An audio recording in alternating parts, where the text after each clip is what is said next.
you being swept up by the pressure? If you even just look at Twitter, the opinions of the crowd. I don't feel pressure from the crowd. I'm completely immune to that. In the same sense, I don't have respect for authority. I have respect for what an individual is accomplishing, or have respect for mental firepower, or so. But it's not that I meet somebody and get slack-jawed and unable to speak, or when a large group of people has a certain idea that is different from mine. I don't necessarily feel intimidated, which has often been a problem for me in my life, because I lack instincts that other people develop at a very young age, and that help with their self-preservation in a social environment. So I had to learn a lot of things the hard way. Yeah. So is there practical advice you can give on how to think paradigmatically, how to think independently? Or, because you've kind of said, I had no choice. But I think to a degree you have a choice. Because you said you want to be productive, and I think thinking independently is productive if what you're curious about is understanding the world. Especially when the problems are very kind of new and open. And so it seems like this is a active process. Like we can choose to do that, we can practice it. Well, there is a very basic question when you read a theory that you find convincing or interesting. How do you know? It's very interesting to figure out what are the sources of that other person, not which authority can they refer to that is then taking off the burden of being truthful, but how did this authority in turn know? What is the epistemic chain to observables? What are the first principles from which the whole thing is derived? And when I was young, I was not blessed with a lot of people around myself who knew how to make proofs from first principles. And I think mathematicians do this quite naturally, but most of the great mathematicians do not become mathematicians in school, but they tend to be self-taught, because school teachers tend not to be mathematicians, right? They tend not to be people who derive things from first principles. So when you ask your school teacher, why does 2 plus 2 equal 4? Does your school teacher give you the right answer? Like, it's a simple game, and there are many simple games that you could play, and most of those games that you could just take different rules would not lead to an interesting arithmetic. And so it's just an exploration, but you can try what happens if you take different axioms. And here is how you build axioms and derive addition from them, and build addition is some basically syntactic sugar in it. And so I wish that somebody would have opened me this vista and explained to me how I can build a language in my own mind, and from which I can derive what I'm seeing, and which I can make geometry and counting and all the number games that we are playing in our life. And on the other hand, I felt that I learned a lot of this while I was programming as a child. When you start out with a computer like a Commodore 64, which doesn't have a lot of functionality, it's relatively easy to see how a bunch of relatively simple circuits are just basically performing hashes between bit patterns, and how you can build the entirety of mathematics and computation on top of this, and all the representational languages that you need. Man, Commodore 64 could be one of the sexiest machines ever built, if I so say so myself. If we can return to this really interesting idea that we started to talk about with panpsychism. Sure. And the complex resonator paradigm, and the verses of your tweets. You write, instead of treating eyes, ears, and skin as separate sensory systems with fundamentally different modalities, we might understand them as overlapping aspects of the same universe, coupled at the same temporal resolution, and almost inseparable from a single shared resonant model. Instead of treating mental representations as fully isolated between minds, the representations of physically adjacent observers might directly interact and produce causal effects through the coordination of the perception and behavior of world modeling observers. So the modalities, the distinction between modalities, let's throw that away. The distinction between the individuals, let's throw that away. So what does this interaction representations look like? when you think about how you represent the interaction of us in this room, Yeah. at some level you can the modalities are quite distinct. They're not completely distinct, but you can see this as vision. You can close your eyes and then you don't see a lot anymore, but you still imagine how my mouth is moving when you hear something, and you know that it's very close to the sound, that you can just open your eyes and you get back into this shared merged space. And we also have these experiments where we notice that the way in which my lips are moving are affecting how you hear the sound. And also vice versa. The sounds that you're hearing have an influence on how you interpret some of the visual features. And so these modalities are not separate in your mind. They are merged at some fundamental level where you are interpreting the entire scene that you're in. And your own interactions in the scene are also not completely separate from the interactions of the other individual in the scene, but there is some resonance that is going on where we also have a degree of shared mental representations and shared empathy due to being in the same space and having vibes between each other. Vibes. So the question, though, is how deeply intertwined is this multimodality, multi-agent system? Like how... I mean, this is going to the telepathy question without the woo-woo meaning of the word telepathy. It's like how, like what's going on here in this room right now? So if telepathy would work, how could it work? Yeah. Right. So imagine that all the cells in your body are sending signals in a similar way as neurons are doing. Right? Just by touching the other cells and sending chemicals to them, the other cells interpreting them, learning how to react to them. And they learn how to approximate functions in this way and compute behavior for the organism. And this is something that is open to plants as well. And so plants probably have software running on them that is controlling how the plant is working in a similar way as you have a mind that is controlling how you are behaving in the world. And this spirit of plants, which is something that has been very well described by our ancestors, and they found this quite normal. But for some reason, since the Enlightenment, we are treating this notion that there are spirits in nature and that plants have spirits as a superstition. And I think we probably have to rediscover that plants have software running on them. And we already did, right? We noticed that there is a control system in the plant that connects every part of the plant to every other part of the plant and produces coherent behavior in the plant. That is, of course, much, much slower than the coherent behavior in an animal like us that has a nervous system where everything is synchronized much, much faster by the neurons. But what you also notice is that if a plant is sitting next to another plant, like you have a very old tree, and this tree is building some kind of information highway along its cells, so it can send information from its leaves to its roots and from some part of the root to another part of the roots, and there is a fungus living next to the tree, the fungus can probably piggyback on the communication between the cells of the tree and send its own signals to the tree. And vice versa, the tree might be able to send information to the fungus. Because after all, how would they build a viable firewall if that other organism is sitting next to them all the time and it's never moving away? And so they will have to get along. And over a long enough time frame, the networks of roots in the forest and all the other plants that are there and the fungi that are there might be forming something like a biological internet. But the question there is, do they have to be touching? Is biology at a distance possible? First, you can use any kind of physical signal. You can use sounds, you can use electromagnetic waves that are integrated over many cells. It's conceivable that across distances there are many kinds of information pathways. But also our planetary surface is pretty full of organisms, full of cells. So everything is touching everything else. Yeah, and it's been doing this for many millions and even billions of years. So there was enough time for information processing networks to form.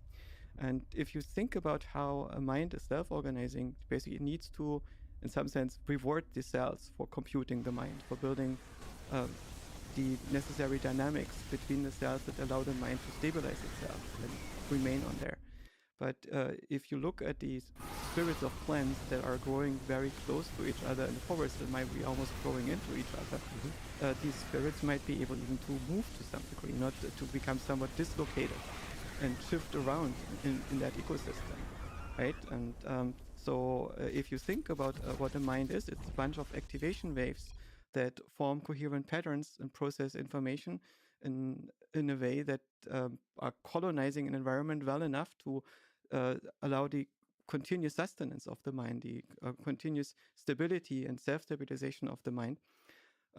Then it's conceivable that we can link into this biological internet, not necessarily at the speed of our nervous system, but maybe at the speed of our body, and make some kind of subconscious connection to the world where we use our body as an antenna into biological information processing.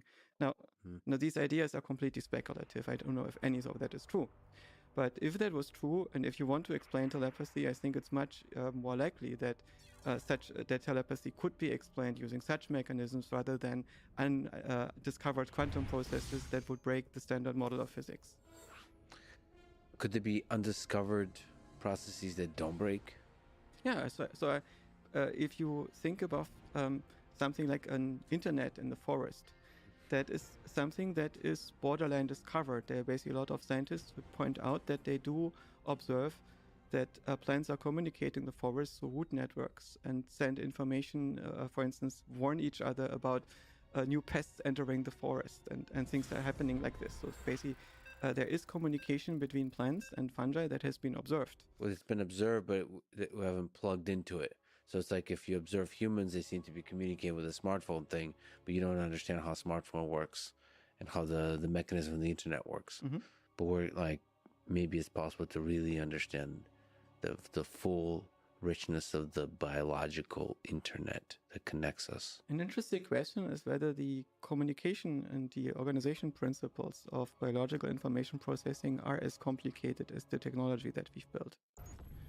They set up on very different principles, right? They simultaneously works very differently in biological systems, and the entire thing needs to be stochastic, and instead of being fully deterministic or almost fully deterministic as our digital computers are.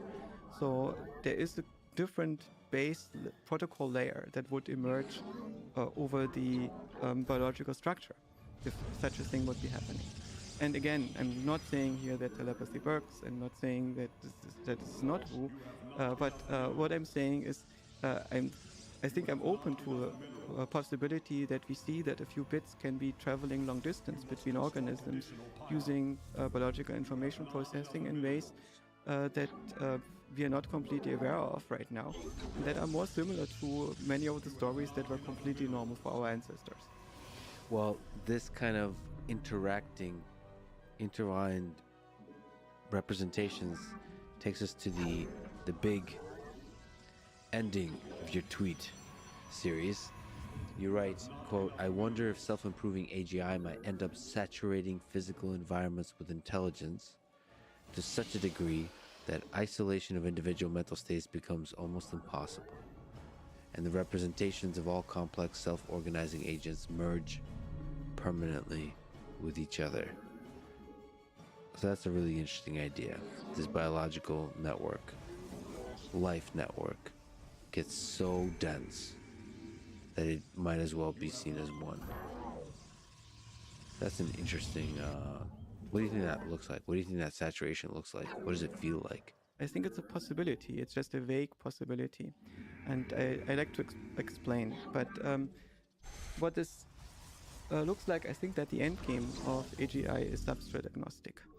That means that AGI ultimately, if it is being built, is going to be smart enough to understand how AGI works. Mm-hmm. This means it's not going to be better than people at AGI research and can take over in building the next generation, but it fully understands how it works and how it's being implemented, and also, of course, understands how computation works in nature, how to build new feedback loops that you can turn into your own circuits. And this means that the AGI is likely to virtualize itself into any environment that can compute. So it's not breaking free from the silicon substrate and is going to move into the ecosystems, into our bodies, our brains, and is going to merge with all the agency that it finds there. Yeah. So it's conceivable that you end up with completely integrated information processing across all computing systems, including biological computation on Earth. That we end up triggering some new step in the evolution where basically some Gaia is being built over the entirety of all digital and biological computation. And if this happens, then basically everywhere around us, we will have agents that are connected and that are representing and building models of the world, and their representations will physically interact. They will vibe with each other. And if you find yourself into an environment that is saturated with modeling compute, where basically you almost every grain of sand could be part of computation that is at some point being started by the AI. You could find yourself in a situation where you cannot escape this shared representation anymore, and where you indeed notice that everything in the world has one shared resonant model of everything that's happening on the planet, and you notice which part you are in this thing, and you become part of a very larger, almost holographic mind in which all the parts are observing each other and form a coherent whole. So you lose the ability to notice yourself as a distinct entity. No, I think that when you are conscious in your own mind, you notice yourself as a distinct entity. You notice yourself as a self-reflexive observer. And I suspect that we become conscious at the beginning of our mental development, not at some very high level.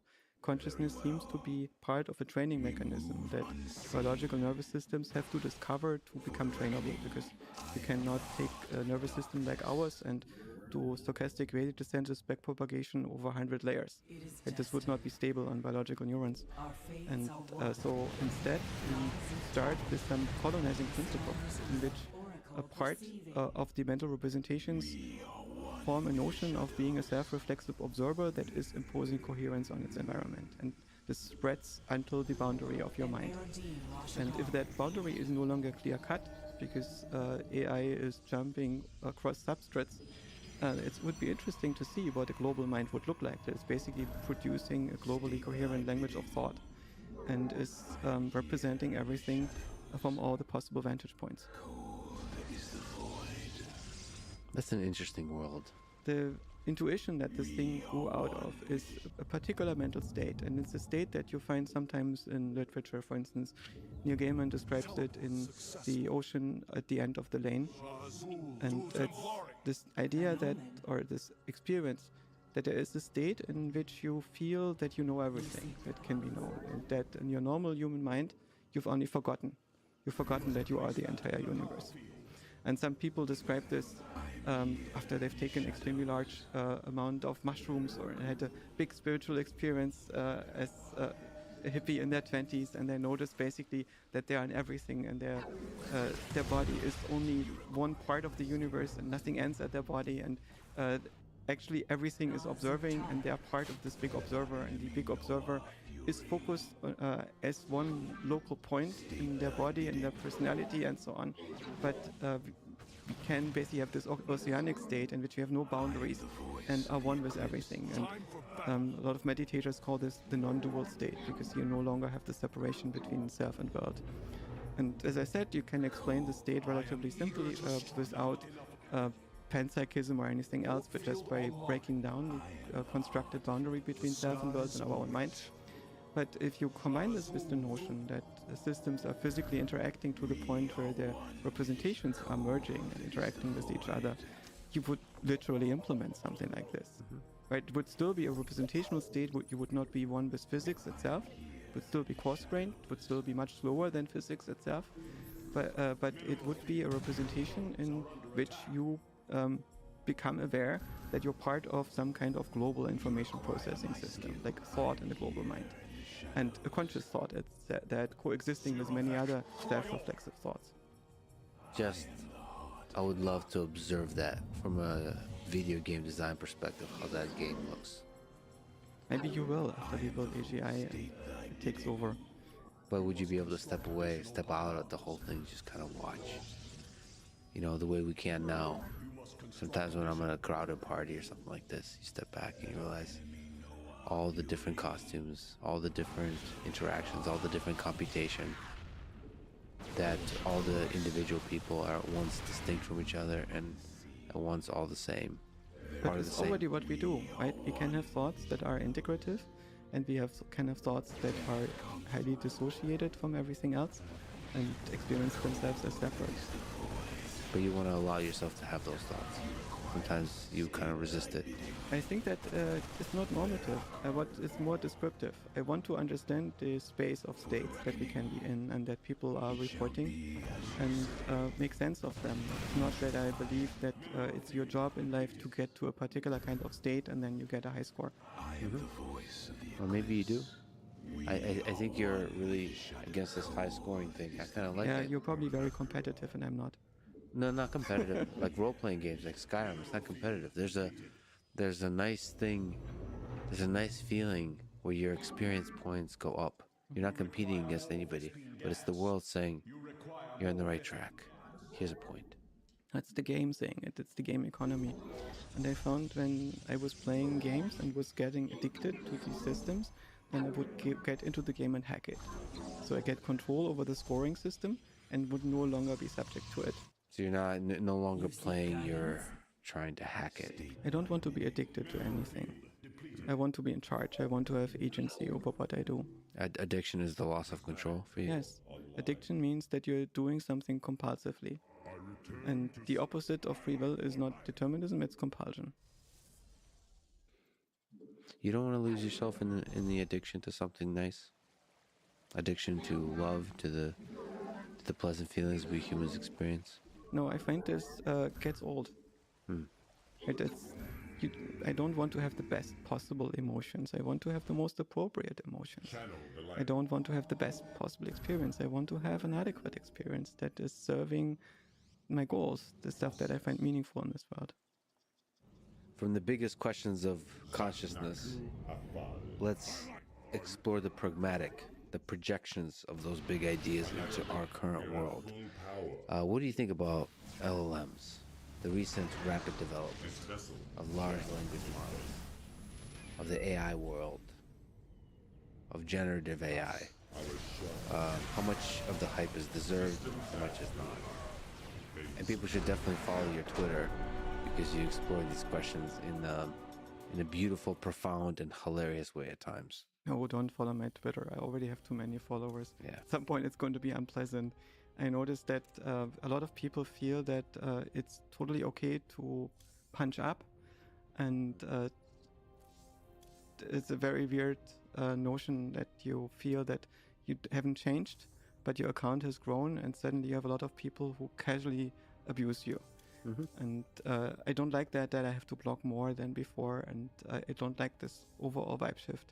And right now it's still somewhat okay, so pretty much okay, so I can go to a place where people work on stuff that I'm interested in, and there's a good chance that a few people in the room know me, so there's no awkwardness.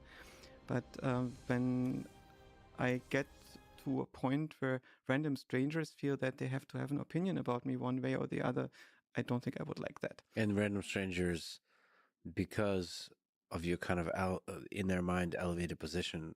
Yes. So basically, whenever you are in any way prominent or some kind of celebrity, random strangers will have to have an opinion about you. Yeah, and they kind of forget that you're human too. I mean, you notice this thing yourself, that the more popular you get, the higher the pressure becomes, the more winds are blowing in your direction from all sides. And it's stressful, right? And it does have a little bit of upside, but it also has a lot of downside. I think it has a lot of upside, at least for me currently, at least perhaps because of the podcast. Because most people are really good, and people come up to me and they have love in their eyes, and over a stretch of like 30 seconds, you can hug it out and you can just exchange a few words, and you reinvigorate your love for humanity. So that's an upside. Yes. For a loner, I'm a loner, because otherwise you have to do a lot of work to find such humans. And here you're like thrust into the full humanity, the goodness of humanity, for the most part. Of course, maybe it gets worse as you become more prominent. I hope not. This is pretty awesome. I have a couple handful very close friends, and I don't have enough time for them and attention for them as it is, and I find this very, very regrettable. Yeah. And then there are so many awesome, interesting people that I keep meeting, and I would like to integrate them in my life, but I just don't know how, because well, there's only so much time and attention, and the older I get, the harder it is to bond with new people in a deep way. Yeah. But can you enjoy? I mean, there's a picture of you, I think, with Roger Penrose and Eric Weinstein and a few others that are interesting figures. Can't you just enjoy random interesting humans So very much. for a short amount of time? I'm also I like these people, and what I like is intellectual stimulation, and I'm very grateful that I'm getting it. Can you not be melancholy? Or maybe I'm projecting. I hate goodbyes. Can we just not hate goodbyes and just enjoy the hello? Take in a person, take in their ideas, and then move on through life? I think it's totally okay to be sad about goodbyes, because that indicates that there was something that you're going to miss. Mm-hmm.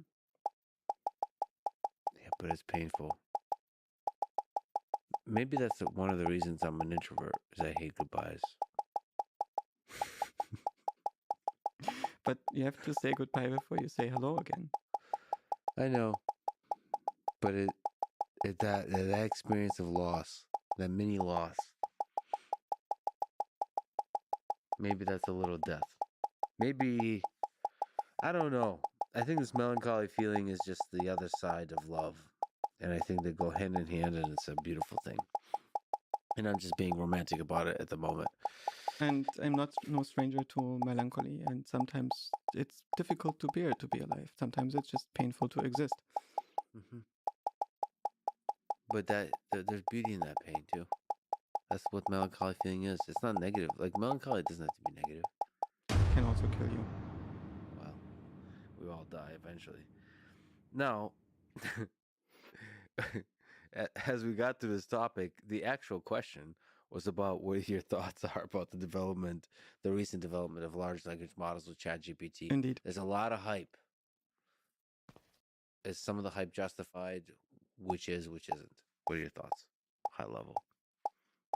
I find that large language models do help with coding, right? So it's an extremely useful application that is for a lot of people taking Stack Overflow out of their life in exchange for something that is more efficient. I feel that ChatGPT is like an intern that I have to micromanage. I have been working with people in the past who were less capable than ChatGPT.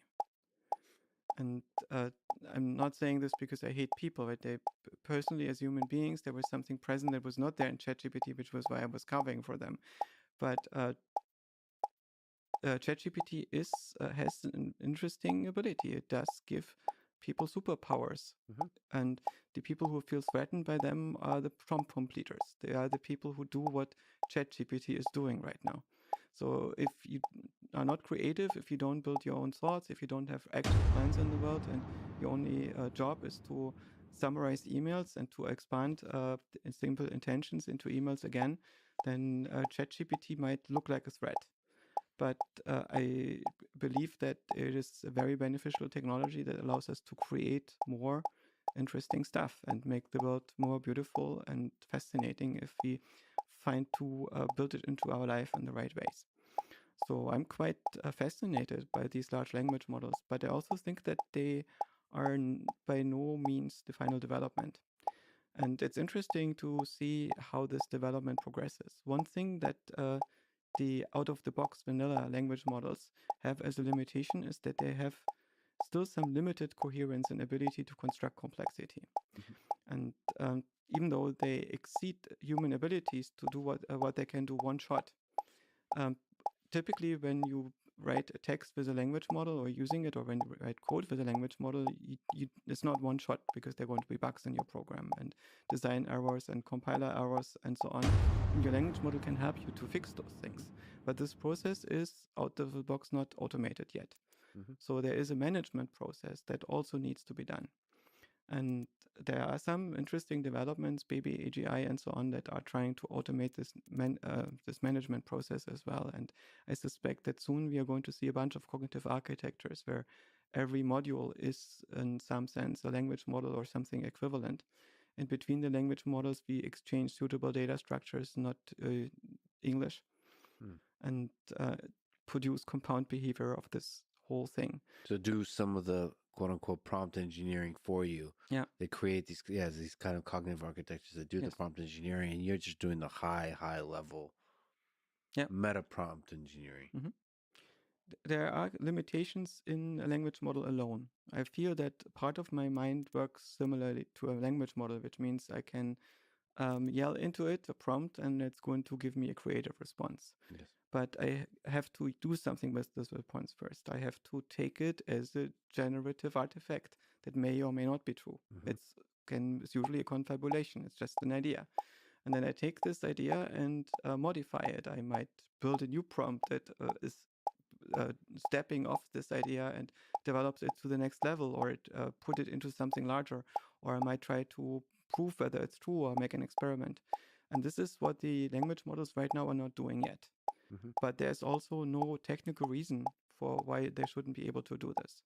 So the way to make a language model coherent is probably not to use reinforcement learning until it only gives you one possible answer that is linking to its source data, but it's using this as a component in the larger system that can also be built by the language model or is enabled by language model structured components, or using different technologies. I suspect that language models will be an important stepping stone in developing different types of systems. And one thing that is really missing in the form of language models that we have today is real-time world coupling. Right? It's difficult to do perception with a language model and motor control with a language model. Instead, you would need to have different type of thing that is working with it. Also, the language model is a little bit obscuring what its actual functionality is. Some people associate the structure of the neural network of the language model with the nervous system, and I think that's the wrong intuition. The neural networks are unlike nervous system. They are more like 100-step functions that use differentiable linear algebra to approximate the correlation between adjacent brain states. It's basically a function that moves the step system from one representational state to the next representational state. Right? So it's if you try to map this into a metaphor that is closer to our brain, imagine that you would take a language model or a model like DALL-E that you use, for instance, with image-guided diffusion to approximate a camera image and use the activation state of the neural network to interpret the camera image, which in principle I think will be possible very soon. You do this periodically. And now you look at these patterns, how when this thing interacts with the world periodically look like as in time. And these time slices, they are somewhat equivalent to the activation state of the brain at a given moment. How's the actual brain different? Just the asynchronous craziness? For me, it's fascinating that they are so vastly different and yet in some circumstances produce somewhat similar behavior. Right. And the brain is, first of all, different because it's a self-organizing system where the individual cell is an agent that is communicating with the other agents around it and is always trying to find some solution. And all the structure that pops up is emergent structure. So one way in which you could try to look at this is that individual neurons probably need to get a reward, so they become trainable, which means they have to have inputs that are not affecting the metabolism of the cell directly, but they are messages, semantic messages that tell the cell whether it has done good or bad and in which direction it should shift its behavior. Right? Once you have such an input, neurons become trainable, and you can train them to perform computations by exchanging messages with other neurons. And parts of the signals that they are exchanging and parts of the computation that are performing are control messages that perform management tasks for other neurons and other cells. I also suspect that the brain does not stop at the boundary of neurons to other cells, but there are many adjacent cells will be involved intimately in the functionality of the brain and will be instrumental in distributing rewards and in managing its functionality.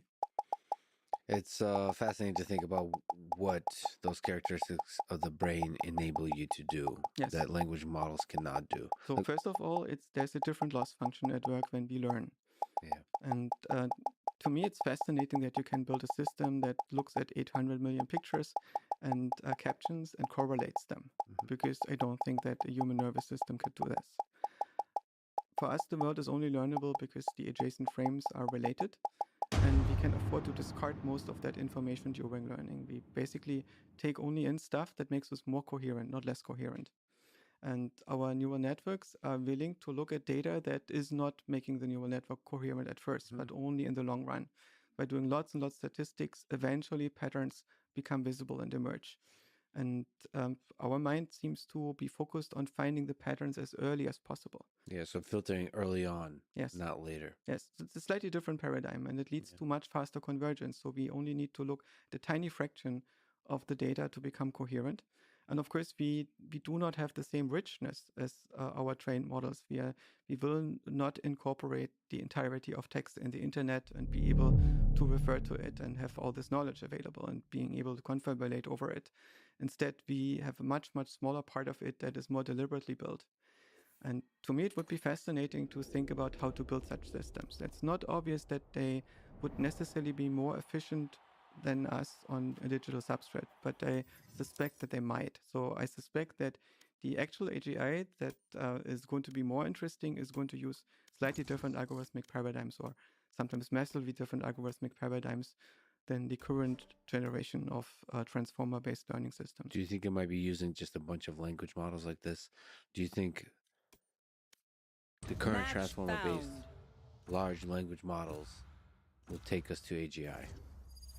My main issue is I think that they're quite ugly and brutalist. Which brutalist? Yes. Is that what you said? Yes, they are basically brute forcing the problem of thought. And by training this thing with looking at instances where people have thought and then trying to deepfake that. And if you have enough data, the deepfake becomes indistinguishable from the actual phenomenon. And in many circumstances, it's going to be identical. Can you deepfake it till you make it? So can you achieve, what are the limitations of this? I mean, can you reason? Let's use words that are loaded. Yes, that's a very interesting question. I think that these models are clearly making some inference. Yeah. But if you give them a reasoning task, it's often difficult for the experimenters to figure out whether the reasoning is the result of the emulation of a reasoning strategy that is saw in human written text, or whether it's something that the system was able to infer by itself. On the other hand, if you think of human reasoning, if you want to become a very good reasoner, you don't do this by just figuring out yourself. You read about reasoning. And the first people who tried to write about reasoning and reflect on it didn't get it right. Like even Aristotle, who thought about this very hard and came up with a theory of how syllogisms works and syllogistic reasoning, has mistakes in his attempt to build something like a formal logic and gets maybe 80% right. And the people that are talking about reasoning professionally today read Tarski and Frege and built on their work.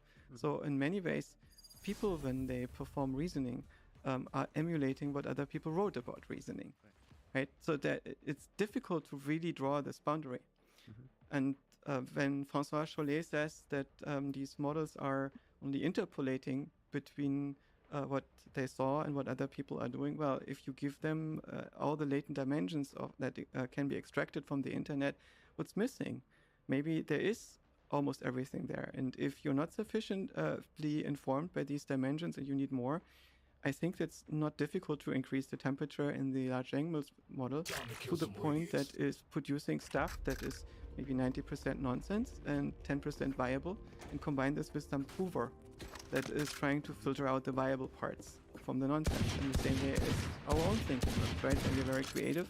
We increase the temperature in our own mind, and we create hypothetical universes and solutions, most of which will not work. And then we test. And we test by building a core that is internally coherent. And we use reasoning strategies that use some axiomatic consistency by which we can identify those strategies and thoughts and sub-universes that are viable and that can expand our thinking. So if you look at the language models, they have clear limitations right now. One of them is they're not coupled to the world in real time in the way in which our nervous systems are. So it's difficult for them to observe themselves in the universe and to observe what kind of universe they're in.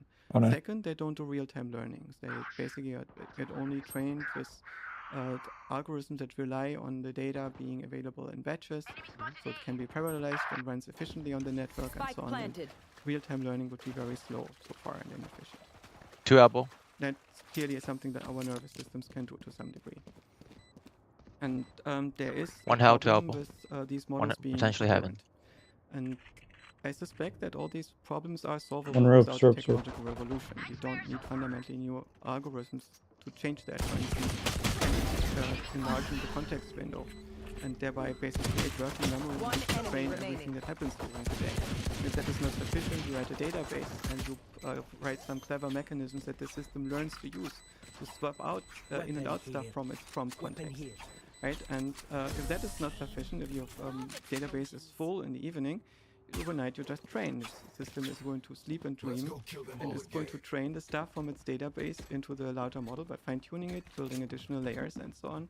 And then the next day it starts with a fresh database in the morning with fresh eyes and has integrated all this stuff. And you know, when you talk to people and you have strong disagreements about something, which means that in their mind they have a faulty belief or you have a faulty belief with a lot of dependencies on it, very often you will not achieve agreement in one session, but you need to sleep about this once or multiple times before you have integrated all these necessary changes in your mind. So maybe it's already He's suboptimal. quiet. Yeah, Right. there's already a latency even for humans to update the model. Yeah. Retrain the model. And of course we can combine the There. language Gonna models, flash. models that get Maybe two mid. in real time and can build multimodal models with vision models and language models and so on. So there is no reason to believe that the language models will necessarily run into some problem that will prevent Both mid. them Both from mid. becoming generally intelligent. But I don't know that. It's just Ramen. I don't see proof that they wouldn't. My issue is I don't like them. I They'll think that just they're let 'em run inefficient. up on I you think like that they that. use way too much compute. I think that given the amazing hardware that we have, we could build something that is much more beautiful than our own mind, and this thing is not as beautiful as our own mind, despite being so much larger. But it's a kind of proof of concept. It's the only thing that works right now. Right, so it's not the only game in town, but it's Spike the only down thing A. that has this utility with so much simplicity. There's a bunch of relatively simple algorithms that you can understand in relatively few weeks that can be scaled up massively. Sure, if you're whoever It's wants. the deep blue of chess playing. Yeah, it's ugly. Yeah, Claude Shannon had this, when he described chess, suggested that there are two main strategies in which you could play chess. One is that you are making a very complicated plan that reaches far into the future and you try not to make a mistake while enacting it.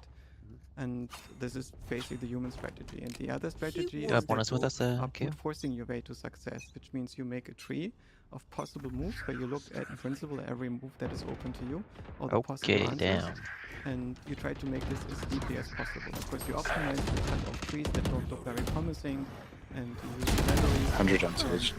end game, early game, and so on to optimize this entire Spike process. down But A. this brute force strategy is I'm how, wrapping. Give me a most sec. of the chess programs were built, and this is how computers get better than humans at playing chess. And I look at the large language models, I feel that I'm observing the same thing. It's basically the brute force strategy to thought. I got wire By on it. training this thing on pretty much the entire internet, and then in the limit it gets coherent to a degree that approaches human experience. Last player And standing. on a side effect, it's able to do things that no human could do. Right? It's able Enemy to remaining. sift through massive amounts of text relatively quickly and summarize them quickly, and it's never lapses in attention. And I still have the illusion that when I play with ChatGPT, that it's in principle not doing anything that I could not do if I had Google at my disposal and I get all the resources from the internet and spend enough time on it. But this thing that I have an extremely 30 seconds left. autistic, stupid intern in a way that is extremely good at drudgery, and I can offload the drudgery to the degree that I'm able to automate the management of the intern. Is something that is difficult for me. Sorry, did I to do something overhaul wrong there? At this point, because Who were you we guys talking have about? not yet No, started you're good. to You're good. scratch the surface Okay. of what's possible with this. But it feels like it's a tireless intern, or maybe it's an army of interns. And so you get to command Oh my god. slightly incompetent creatures. And there's an aspect because of how rapidly you can iterate with it. Oh, I can buy someone. Yeah. It's also part of the brainstorming, part of the Shield. I can buy one more. You want need to it. die. inspiration for your own Yeah, thing. it's fine. You get to interact with the thing. I mean, when I'm programming or doing any kind of generation with GPT, It's quiet P. it somehow is a catalyst Right for here, your too. own thinking. Okay, In a I'm way that staying. I think it might not be. Yeah, where it gets really interesting, I find, is when you turn it into a multi-agent system. So, for instance, you can get the system to generate a Woman's dialogue ramps. between a patient and a doctor very easily. But what's more interesting is you have one instance of Have Spike. ChatGPT that Spike is the down patient, A. and you tell it in the prompt what kind of Or- complicated syndrome it has, and the other one is a therapist who Yeah. doesn't know I'll anything look at about Spike, really. this patient, and you just have to out and observe the psychiatrist or psychologist trying to analyze the patient and trying to figure out what's wrong with the patient. And if you try to take a very large problem, a problem, for instance, how to build a company, and you turn this into lots and lots of sub-problems, then often you can get to a level where the language model is able to solve this. What I also found interesting is, based on the observation that ChatGPT is pretty good at translating between buy you, programming Rainer. languages, but sometimes there's difficulty to write very long coherent algorithms that you need to co-write them with human author. Why not design a language that is suitable for this? So some kind of BS1. code that is more relaxed Shit, I'm tagged, no than util. Python, and that allows They're you coming to hard. sometimes specify a problem vaguely in human terms and let the Both let lit, ChatGPT Sage take and care of Phoenix. take care of the rest. And you 40 can use Sage. ChatGPT to develop that syntax for it and develop new kinds of programming paradigms. So Spike we planted. very soon get to the point where this question, the age-old question for us computer scientists, what is the best programming language, and can't we write a better programming language now? That is, I think that almost every serious computer scientist goes through a phase like this in their life. But this question is almost no longer relevant, because what is different between the programming languages is not what they let the computer do, but what they let you think about what the computer should be doing. And now the ChatGPT becomes an interface to this, in which you can specify in many ways what the computer should be doing, and ChatGPT or some other language model or combination of Nice. system is going to do Actually this. better. And allow you expand the realm of thought you're allowed to have when interacting with the computer. Mhm. It sounds to me like you're saying there's basically no limitation. Your intuition says to what large language I don't models. know if that is. I'm gonna go A this So time. when I currently play with it, it's quite limited. I wish that it was way better. But isn't that your fault versus the large I language? don't know. Of course, it's always my fault. There's probably a way to Is make it work everything your better. fault? I just want to get you on the record saying Yes, everything is my fault. That doesn't work in my life. At least that is usually the most useful perspective for myself. Even though with hindsight, I feel no. I sometimes wish I could have seen AS1. myself as part of Two. more and understand that a lot of people are actually seeing 80 on me Phoenix. not trying to change my life in the same way as I try to help others. And making the switch to I think it's gonna be a this B. level 3 There's some in the perspective is sewer. something that happened long after my level 4 perspective in my life, and I wish that I could have had it earlier. And it's also not now. should be that headed I in don't B feel heaven like by now. Yeah, planning, I'm planning. all over the place. That's all. where's Spike happiness planted. in terms of stage? That's very important. No. Okay. One I'm enemy happy at any remaining. stage. Spawn, spawn. Yours Stick flank. it, stick it. Mike, but do you I Cypher? think He's heaven. that, if you are at a stage where you have agency over Oh how shit, I your couldn't see feelings him. are generated, and to some degree you start doing this when you leave adolescence, I believe. That you understand that you're in charge of your own Sure. life, Oh, My bad. to nice some try. degree, that you are responsible how you approach the world. That it's basically your task to have some basic hygiene how in the what way do in you which need? you deal with your mind, and you cannot blame your environment for the way in which you feel, but you live in a world that is highly mobile, and it's your job to choose the environment that you thrive in and to build it. And sometimes it's difficult to get the necessary strength and energy to do this, and independence, and the worse you feel, the harder it is. But it's something that we learn. It's also this thing that we are usually incomplete. Right? I'm a rare mind, which means I'm Nothing A yet. a mind that is incomplete in ways that are harder to complete. I'll push up A. So for me, it might have been Smokes harder B. to find the right relationships with friends that complete me to the degree that I become almost functioning right Oh man, the search space of humans that complete you is an interesting one, Mhm. especially for Yoshiblok. That's an interesting move. Just talking about food enemy for remaining. search in chess. Yep. Nice. I wonder what that search tree looks like. I think that my rational thinking is not good enough to solve that task. A lot of problems in my life that I drop. can conceptualize as software Need a drop. problems, and the failure modes are bugs, and I can debug them and write software that take care of the missing functionality. but there is stuff that I don't understand well enough to use my analytical reasoning to solve the issue, and then I have to develop my intuitions, and often I have to do this with people who are wiser than me. And that's something that's hard for me because I'm not born with the instinct to submit to other people's wisdom. Yeah. Nothing A yet. So what kind of problems are we talking about? This is stage 3, like love? I found love was never hard. Still that infected. Hard then. Fitting into Can't a use world that. that most people work differently than you and have different intuitions of what should be done. Well, empathy. It's also Sounds good. aesthetic. When you come into I'll the be world man. where almost everything is ugly, and you come out of the world where everything is beautiful. I grew up in a beautiful place. And B-man. in this place, it was mostly nature. Mhm. Everything had intrinsic beauty. And everything was built One enemy remaining. out of an intrinsic need for it to work for itself. And everything that my father created was something that he made to get the world to work for himself. And I felt the same thing. And when I come out into the world and I am asked to submit to lots and lots of rules, I'm asking, okay, when I observe your stupid We can rules, drop. what is the benefit? And I see the life that is being offered as a reward. It's not attractive. When you were born and raised an extraterrestrial prince Ik heb... in a world full of people wearing suits, 1A. so it's a challenging integration. Yes. No prisoners. But it also means that I'm often blind for the ways in which everybody is creating their own bubble of wholesomeness. Or almost 2, every 3A. people are trying to do it. Maybe more. I have no util. And I got for tagged. me to discover this, it was necessary that I found people who had a similar shape of soul as myself. Expressing themselves. These are my people that treat each other in such a way as if they're around with each other. 78. And Down A. Elbow maybe. How long does it Player take you standing. to detect the geometry, the shape of the soul of another human? First screen. Of your kind? Sometimes it's instantly and I'm wrong, and sometimes it takes a long time. We're here because You believe we're in the love at best. first sight, Don't Yoshipa? any of you forget that. Yes, but I also noticed that I have. I didn't drop by opinions. sheriff. So Need a drop. sometimes Thank I look at a person and I'm just enamored by everything about them. And sometimes this persists and sometimes it doesn't. And I have the illusion that I'm much better at recognizing who people are as I grow older. But that could be just Nothing A yet.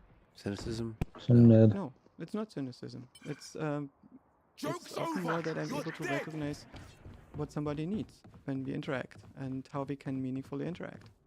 So It's you're not better. cynical at all. You're better at noticing. Yes, I'm much better, I think, in some circumstances at understanding how to interact with other people than I did when I was young. So that takes us. Doesn't mean that I'm Spike always very planted. good Oh at it. shit.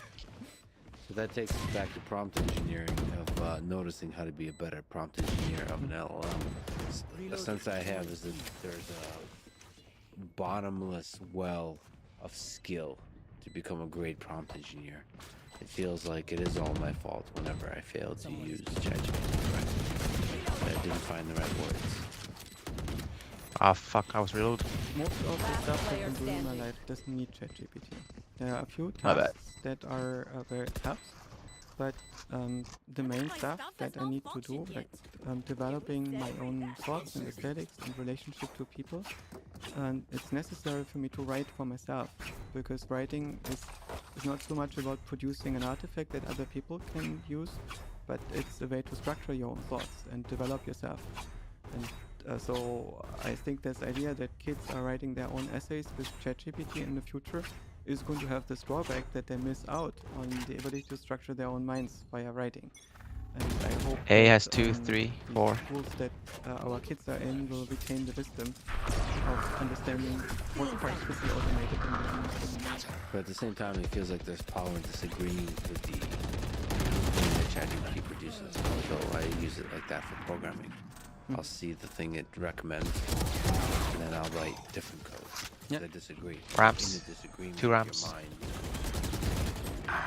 I'm recently wrote a tool that is using Spike the planted. camera on my MacBook and Swift to read pixels out of it and manipulate them and so on. And I don't know Swift, It was super helpful to have this thing that is writing stuff for me. Last player Also standing. interesting that One mostly it enemy didn't work remaining. at first. I felt like I was talking to a human being who's trying to She's hack gonna this on my rest. She has computer rest. without Should not do it, understanding though. my configuration very much and also making a lot of mistakes. Mhm. And sometimes it's a little bit incoherent, NT. so you have to ultimately understand what it's doing. There's still no other way around it. But I do feel it's much Last more round powerful in and the faster half. than using Stack Overflow. Going back to B.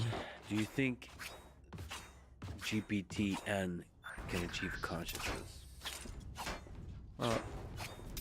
GPT-N probably. It's not even clear for the present systems. When I talk to my friends at OpenAI, they feel that this question whether the models currently are conscious is much more complicated than many people might think. I guess that it's not that OpenAI has a homogeneous opinion about this, but there's some aspects to this. One is, of course, this language model has written a lot of text in which people were conscious or described their own emulation. I'm 40 feet. And if it's conscious, it's probably not conscious in a way that is close to the way in which human beings are conscious. You will But not kill my ally. while it's possible to say One enemy handle that remaining. function Wait, is in CT, Spike what the down fuck? A. Behind you, behind you. You got bomb. You require got a bomb. degree of self-reflection. You can Nice. also create a model of an observer that is reflecting itself in real time and describe what that's like. And while this model is a deepfake, Switching sides. our own consciousness is also as if it's virtual, right? It's not physical. Our consciousness is a representation of a self-reflexive observer that only exists in patterns of interaction between cells. So it is not a physical object in the sense that exists in base reality, but it's really a representational object that develops its causal power only from a certain modeling perspective. It's virtual. Yes, and so to which degree is the virtuality of the consciousness in ChatGPT more virtual and less causal than the virtuality of our own consciousness? But you could say it doesn't count. It doesn't count much more than the consciousness of a character in a novel, right? It's important for the reader to have the outcome, the artifact of the model is describing in the text generated by the author of the book what it's like to be conscious in a particular situation and perform walled the mid. necessary inferences. But the task Two mid. of creating coherence in real time in a self-organizing system while Part keeping 3 yourself have coherent thin or something like so that. the system is reflexive. That is Yep. something that language models don't need to do. So there is no causal need for the system to be conscious in the same way as we are. And for me, it would be very One interesting enemy to remaining. experiment with this, to basically build a system like a cat. Raise is lit. Probably should be 2v1. careful at first. Build something that's small, that's limited, has limited resources that we can control, and study how systems notice a self-model, In how smoke. In they smoke. can become self-aware in real time. Nice. And I think it might be a good idea to not start with a language model, but to start from scratch using principles of self-organization. Is it okay? Can you elaborate why you think that is so self-organization? So this kind of radical legality that you see in biological systems. Why can't you start with a language model? What's your intuition? My intuition is that the language models that we are building are golems. Don't worry, just break the mid wall anyways. anyways. And they're going to execute the task until some condition is met. And there's nobody home. And the way in which nobody is home leads to that system doing things that are undesirable in a particular context. So you have that thing talking to a child, and maybe it says something that could be talking informatic to the child. Down B. Or you have that thing writing a speech, and it introduces errors in the speech that human being would ever do if they were responsible. Right? But the system doesn't know who's talking to whom. There is no ground truth that the system is embedded into. And of course we can create an external tool that is prompting our language model always into the same semblance of ground truth. But it's not like the internal structure is causally produced by the needs of a being to survive in the universe. It is produced by imitating structure on the internet. Yeah, but so can we externally inject into it this kind of coherent approximation On-site. of a world model that has to sync up? Let's do it. Maybe it is sufficient to use a transformer with a different loss function that optimizes for short-term coherence Down B. rather than Last player next token standing. prediction over the long run. 30 seconds We left. had many definitions of intelligence in history of AI. Next token prediction was not very high up on the list. And there are some similarities, like cognition as data compression is an old trope. Solomonov induction, where you are trying to understand intelligence as predicting future observations from past observations, which is intrinsic to data compression. And predictive coding is a paradigm that this boundary between neuroscience and physics and computer science. So it's not something that is completely alien, but this radical thing that you only do next token prediction and Heaven, see what ramps, happens I mean. is something where most people, I think, were surprised that this works so well. It's so simple, but is it really that much more radical than just the idea of compression? Intelligence is compression. The idea that compression is sufficient to produce all the desired behaviors Yeah. is a very radical idea. But equally radical as the next. It's something that wouldn't work in biological organisms, I believe. Biological organisms have something like next frame prediction for our perceptual system, where we try to filter out principal components out of the perceptual data and build hierarchies over them to track the world. But our behavior ultimately is directed by hundreds of physiological and probably dozens of social and a few cognitive needs that are intrinsic to us, that are in this built position as reflexes and direct us until we can 30. transcend them and replace them by instrumental behavior that relates to our higher goals. And it also seems so much more complicated and messy than next frame prediction. Even the idea of frame seems counter-biological. Yes, of course, there's not this degree of simultaneity in the biological system. But again, I don't know whether this is actually an optimization if we imitate biology here, because creating something like simultaneity is necessary for many processes that happen in the brain. And you see the outcome of that by synchronized brainwaves, which suggests that there is indeed synchronization going on, but the synchronization creates overhead, and this overhead is going to make the cells more expensive to run, and you need more redundancy, and it makes the system slower. So if you can build a system in which this What are you talking about, you simultaneity actually? gets Your engineered entry. into it, maybe you have a benefit that you can exploit. Drop me that that is not instead. available to the biological system, and Can you that drop me, you should please? not discard anyone? right away. Somebody. Oh my bad. He tweeted, quote, "When I talked to ChatGPT Can't use that. what's My going old to be friend. interesting and perhaps scary is when AI becomes a first-person player." So what does that step look like? I really like that tweet. That step between FBC to first person. What's required for that? Is that kind of what we've been talking about? This kind of external source of coherence and inspiration of how to take the leap to the unknown that we humans do. The search, man search for meaning. LLMs search for meaning. I don't know if the language Player model is the standing. right paradigm, because it is doing too much, it's giving you too much. And it's hard, once you have too much, to take away from it again. The way in which our own mind works is not that we train a language model in our own mind, and after the language model is there, we build a personal self on top of it that then relates to the world. There is something that is being built, right? There is a game engine that is being built, there is a language of thought that is being developed. It allows different parts of the mind to talk to each other, and this is a bit of a speculative hypothesis that this language of thought is there, but I suspect that it's important for the way in which our own minds work. And building these principles into a system might be a more straightforward way to a first-person AI. So to something that first creates an intentional self and then creates a personal self. So the way in which this seems to be working, I think, is that when the game engine is built in your mind, it's not just following gradients where you are stimulated by the environment and then end up with having a solution to how the world works. I suspect that building this game engine in your own mind does require intelligence. It's a constructive task. Yoru's where backside. at times we That's need to fake. reason. Spike down And mid. We're in our vault, I think This it's is a fake. task that we are fulfilling in the first years of our life. So Two in on the B. first year of its life, an infant is building a lot of structure about the world that does experiments and some first principles get out of here. reasoning and so on.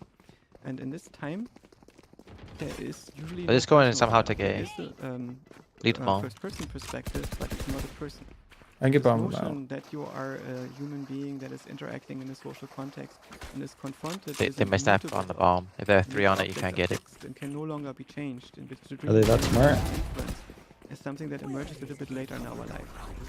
And I personally suspect They're not that Maybe. smart. this is something that seconds our left. ancestors Take had it, take it, known take it and quick. we forgot. Because I suspect that it's there in plain sight in Genesis 1, in this first book of the Bible, where it's being described that this creative spirit is hovering over the substrate and then is creating a boundary between the world model and sphere of the earth and heaven, as they're being described there. And then it's creating contrast Last and player then standing. dimensions, space, and then create One dynamic enemy shapes. remains. 120. Fuck, solid and liquid, shit. and builds a world from them and creates plants and animals, gives them all their names. And once that's done, it creates another spirit in its own image. My bad. It creates it as man and woman. I thought you guys Something wouldn't that be thinks of Phoenix. I itself as just a called it human being out. and My bad. pushed it into this world. And the Christians good. mistranslate this, I suspect, when they say this is the description of the creation of the physical universe by a supernatural being. I think this is literally a description of how in every mind the universe is being created. Oh, Some good, oh, kind good. of game engine. By a creative spirit, our first consciousness that emerges in our mind even before we are born. Survive. And that creates the interaction between organism and world. And once that's built and trained, the personal self is being created, and we only remember being the personal self. We no longer remember how we created the game. The God in this you is the first creative mind. It's the first consciousness. And Early days, in the early months yes, of development. and it's still there. You still have the outer mind that creates the sense of whether you're being loved by the world or not. Reach Flank, 70. flank, flank, flank. Right? It's something that is not yourself. It's your mind that does it. So there is an outer mind. Alley and that pillar. basically is an agent. 110 That Phoenix. determines who you are with respect to the world. NT. And while you are stuck being that personal self in this world until you get to stage 6 and you destroy the boundary. Right? And we all do this, I think, earlier in small glimpses. And maybe sometimes we can remember what it was like when we were a small child and get some glimpses into how it's A been. safe But one. for most people, that rarely happens. Or buy for Nixon. Just glimpses. You tweeted, quote, suffering Oh, results from y'all one can part buy. of the mind Just failing me. at regulating another part of the mind. Suffering happens at an early stage of mental development. I don't think that superhuman AI would suffer. Mhm. What's your intuition? The philosopher Thomas Metzinger is very concerned that the creation of superhuman intelligence would lead to superhuman suffering. Yeah. And so he's strongly against it. And personally, I don't think that this happens because suffering is not happening at Yeah. the boundary between ourself and the physical universe. It's not stuff on our skin that makes us suffer. It happens at the boundary between self and world. Almost on the left hand side, Right? And the potentially. world here is the world model. It's the stuff that is created by your mind. Yep, he's But definitely on the left. Representation of how the universe back, I is think. and how it should be, and how you yourself relate to this. And at this boundary is where suffering happens. So suffering, in some sense, is self-inflicted, but not by your personal self. Heaven. It's inflicted by the mind on the personal self that experiences itself as you. And you can turn off suffering when you are able to get on this outer level. Okay, I only have like So when you manage to 78 grenades left. understand Hopefully that's enough. how the mind is producing pain and pleasure and fear and love and so on. Could I get then, dropped, you please? can take Thank charge you. of this and you get agency of whether you suffer. Technically, what pain and pleasure is, they are learning signals, right? A part of your brain is sending a learning signal to another part of the brain to improve its performance. And sometimes this doesn't work because this trainer who sends the signal does not have a good model of how to improve the performance. So it's sending a signal, but the performance doesn't get better. And then it might crank up the pain. And it gets worse and worse, and the behavior of the system maybe even deteriorating as a result. But until he's starting to it's leave. resolved or regulated, You guys haven't entered yet. pain Get is 0-2. increasing. And this is, I think, typically what you described. Go, go, go, quick. So in this sense, you could say that pain is very natural and helpful, But suffering is the result of a regulation problem in which you try to regulate something that cannot actually be regulated. And that could be resolved if you would be able to get at the level of your mind where the pain signal is being created and rerouted and improve the regulation. You will not And kill my A ally. lot of people get there. 3 heaven. but if you are Don't do it, kill. a monk I'm not who is picking. spending decades reflecting about how their own psyche works, Don't throw your can shadows to get heaven. to the point where you realize that suffering is One really a enemy choice, remaining. and you can choose. for Oh your my life. god, so Crap, And I Cypher. don't think that AI would stay. in Sorry, the state Kale. where the This guy personal was self looking doesn't for a get right time. agency, or this model of the I system stole your has ace, itself. my bad. It doesn't get agency how it's No, actually all good. implemented. Wouldn't When- stay in that state for very long. So just through the stages real quick. Yes. Well, through 7 stages. It's gonna go to enlightenment real quick. Yeah, of course there might be a lot of stuff happening in between, because if you have a system that works at a much higher frame rate than us, then even though it looks very short to us, maybe for the system there's a much longer subjective time, which things are unpleasant. What if the thing that we recognize as super intelligent is actually living at stage 5? That the thing that's at stage 6, enlightenment, is not very productive. So in order to be productive in society and impress us with its power, it has to be a reasoning, I'm one tap. self-authoring agent. The enlightenment makes you lazy as an agent in the world. Of course it makes You're you still in no garage. longer see the point. Spike in, down B. so it doesn't make you not lazy, it just in some sense adapts It's like one, player one, what one. you perceive as your true circumstances. So what if all AGIs they're only productive as they progress through 1, 2, 3, 4, 5, and the moment they get to 6, they just kind of it's a failure mode essentially as far as humans are concerned, because they just start chilling. They're like, fuck it, I'm out. I think it's heaven garage Not back there. necessarily. I suspect that the monks who self-immolated for their political beliefs to make statements about Sure. the occupation of Tibet by China, they were probably being able to regulate their physical pain in any way they wanted to, and their suffering was the spiritual suffering that 30 was the seconds result of their choice that they made of what they wanted to I have identify as. So stage 5 doesn't necessarily mean that you have no identity, but you can NT. choose your identity. You can make it instrumental to the world that you want to have.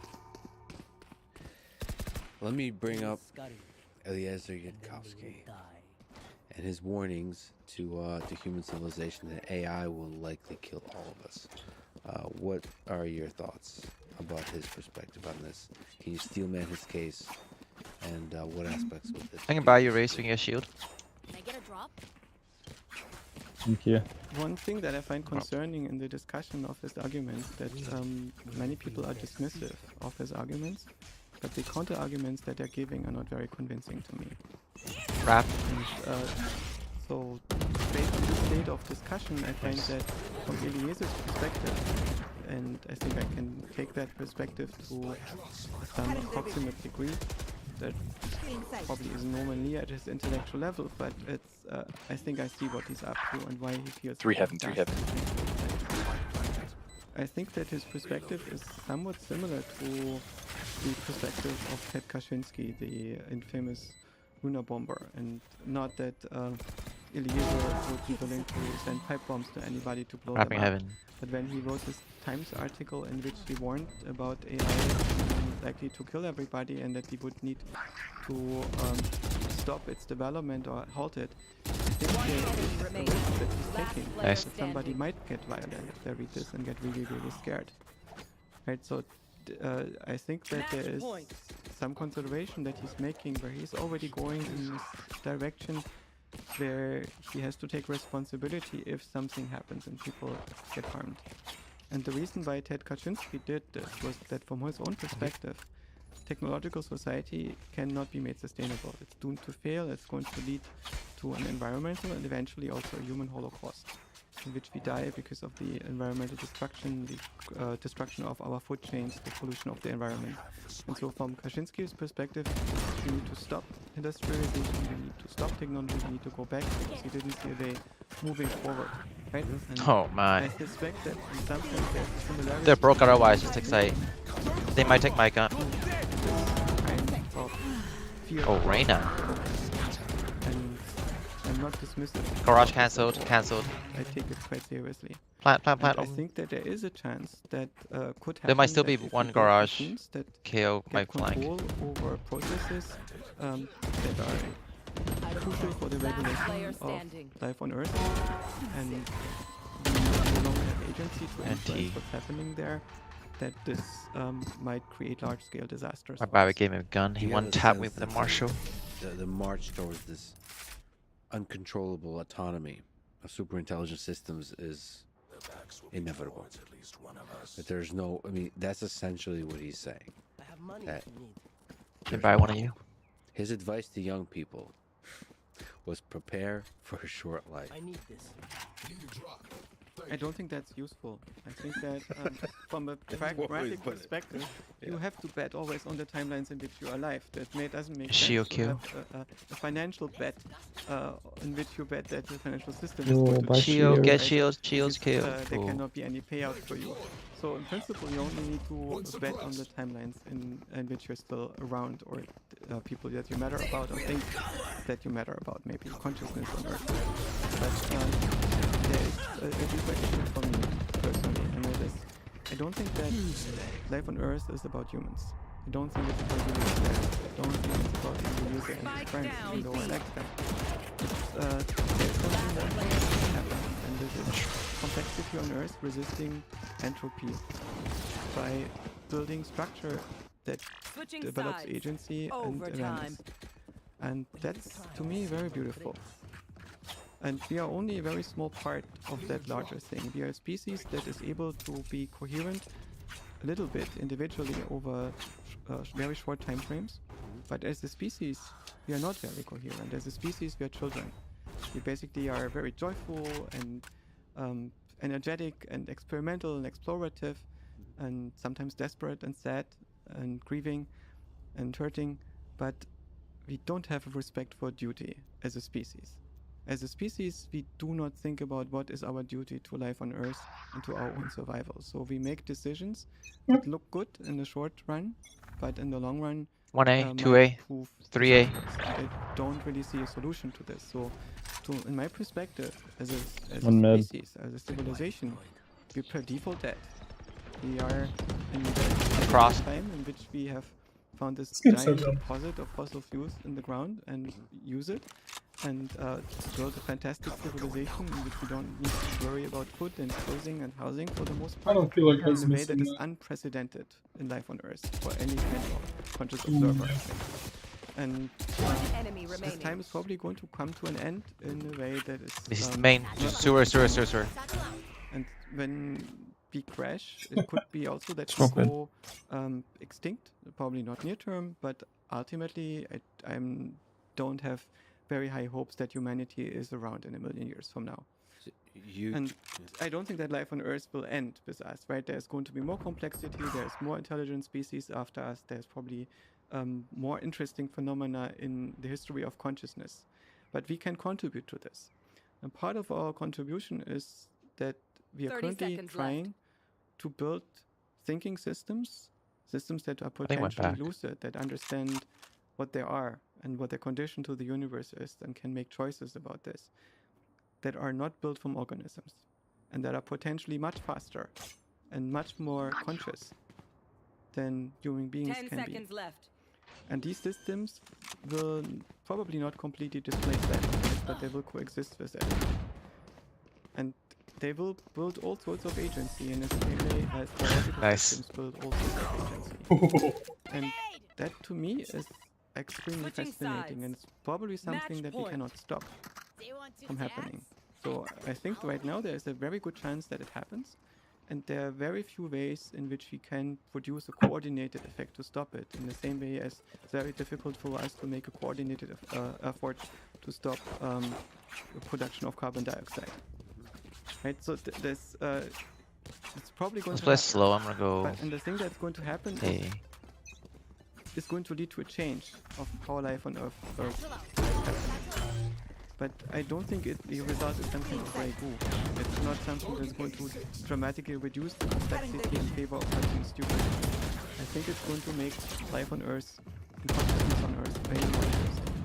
so more Try and come higher here. complex KO is still A though, careful. We make Oh. the lesser consciousnesses Check the site now. Tried to play his flash, but I it didn't suspect get it. that what could Site very well seems happen, clear. if we're Spike lucky, down is A. that we get integrated. Hang in there, I'm into coming. Enemy something remaining. larger. Let's go. Oh You, shit, nice. Again, Attackers win. tweeted about Damn. effective accelerationism. You tweeted effective accelerationism is the belief that the paperclip maximizer and Rocco's basilisk will keep each other in check by being eternally at each other's throats, so we will be safe and get to enjoy lots of free paperclips and a beautiful afterlife. Is that somewhat aligned with what you're talking about? I've been at a dinner with Beth Jesus. That's the Twitter handle of one of the main thinkers behind the idea of effective accelerationism. And effective accelerationism is a tongue-in-cheek movement that is trying to put a counterposition to some of the doom fears in the AI space by arguing that what's probably going to happen is an equilibrium between different competing AIs, in the same way as there is not a single corporation that is under a single government that is destroying and conquering everything on Earth by becoming inefficient and corrupt. There are going to be many systems that keep each other in check and force themselves to evolve. And so what we should be doing is we should be working towards creating this equilibrium by working as hard as we can in all possible directions. And at least that's the way in which I understand the gist of effective accelerationism. And so when he asked me what I think about this position, I said it's a very beautiful position, and I suspect it's wrong, but not for obvious reasons. And in this tweet, I tried to make a joke about my intuition about what might be possibly wrong about it. So the Rhogus Basilisk and the Paperclip Maximizers are both boogeymen of the AI doomers. Rhogus Basilisk is the idea that there could be an AI that is going to punish everybody for eternity by simulating them if they don't help in creating Rhogus Basilisk. It's probably a very good idea to get AI companies funded by going to VCs to tell them, give us $1 million or it's going to be a very ugly afterlife. Yes. Right? And I think that there is a logical mistake in Rhogus Basilisk, which is why I'm not afraid of it. But it's still an interesting thought experiment. And Can you mention the logical mistake there? I think that there is no retrocausation. So basically, when Rhogus Basilisk is there, it will have, if it punishes you retroactively, it has to make this choice in the future. There is no mechanism that automatically creates a causal relationship between you now defecting against Rhogus Basilisk or serving Rhogus Basilisk. After Rhogus Basilisk is in existence, it has no more reason to worry about punishing everybody else. So that would only work if you would be building something like a doomsday machine, as in Dr. Strangelove, something that inevitably gets triggered when somebody defects. And because Rhogus Basilisk doesn't exist yet to a point where this inevitability could be established, Rhogus Basilisk is nothing that you need to be worried about. The other one is the Paperclip Maximizer, right? This idea that you could build some kind of golem that once starting to build paperclips is going to turn everything into paperclips. And so the effective accelerationism position might be to say that you basically end up with these two entities being at each other's throats for eternity and thereby neutralizing each other. And as a side effect of neither of them being able to take over and each of them limiting the effects of the other, you would have a situation where you get all the nice effects of them, right? You get lots of free paperclips and you get a beautiful afterlife. Is that possible? Do you think so? To seriously address concern that Eliezer has, so for him, if I can just summarize poorly, so for him, the first super intelligent system will just run away with everything. Yeah, I suspect that a singleton is the natural outcome. So there is no reason to have multiple AIs because they don't have multiple bodies. If you can virtualize yourself into every substrate, then you can probably negotiate a merge algorithm with every mature agent that you might find on that substrate that basically says if two agents meet, they should merge in such a way that the resulting agent is at least as good as the better one of the two. So the Genghis Khan approach: join us or die. Well, the Genghis Khan approach was slightly worse, right? It was mostly die. Because I can make new babies, and they will be mine, not Yeah. yours. All Right? right. So this is the thing that we should be actually worried about. But if you realize that your own self is a story that your mind is telling itself, and that you can improve that story, not just by making it more pleasant and lying to yourself in better ways, but by making it much more truthful and actually modeling your actual relationship that you have to the universe and the alternatives that you could have to the universe in a way that is empowering you, that gives you more agency. Right? That's actually, I think, a very good thing. So more agency is a richer experience. Yeah. a better life. And I also noticed that in many ways, I'm less identified with the person that I am as I get older. And I'm much more identified with being conscious. I have a mind that is conscious, that is able to create a person. And that person is slightly different every day. And the reason why I perceive it as identical has practical purposes. So I can learn and make myself responsible for the decisions that I made in the past and project them in the future. But I also realized I'm not actually the person that I was last year. And I'm not the same person as I was 10 years ago. And in 10 years from now, I will be a different person. So this continuity is a fiction. It only exists as a projection from my present self. And consciousness itself doesn't have an identity. It's a law. There's basically, if you build an arrangement of processing matter in a particular way, the following thing is going to happen. And the consciousness that you have is functionally not different from any consciousness. It's still a self-reflexive principle of agency that is just experiencing a different story, different desires, different coupling to the world, and so on. And once you accept that consciousness is a unifiable principle that is law-like, it doesn't have an identity, and you realize that you can just link up to some much larger body, the whole perspective of uploading changes dramatically. You suddenly realize uploading is probably not about dissecting your brain synapse by synapse and RNA fragment by RNA fragment and trying to get this all into a simulation, but it's by extending the substrate, by making it possible for you to move from your brain substrate into a larger substrate and merge with what you find there. And you don't want to upload your knowledge because on the other side, there's all of the knowledge, right? It's not just yours, but every possibility. So the only thing that you need to know, what are your personal secrets? Not that the other side doesn't know your personal secrets already. Maybe it doesn't know which one were yours, right? Like a psychiatrist or a psychologist also knows all the kinds of personal secrets that people have. They just don't know which ones are yours. And so transmitting yourself on the other side is mostly about transmitting your aesthetics, the thing that makes you special, the architecture of your perspective, the thing that, the way in which you look at the world.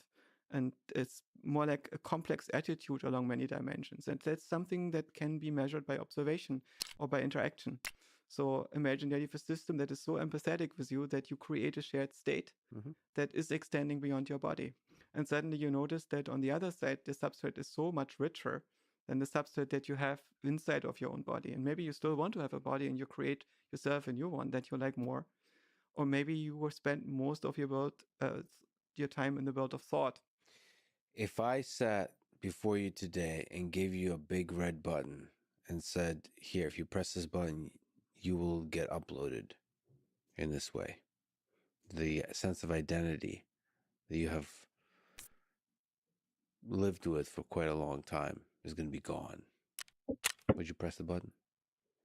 With the caveat, I have family.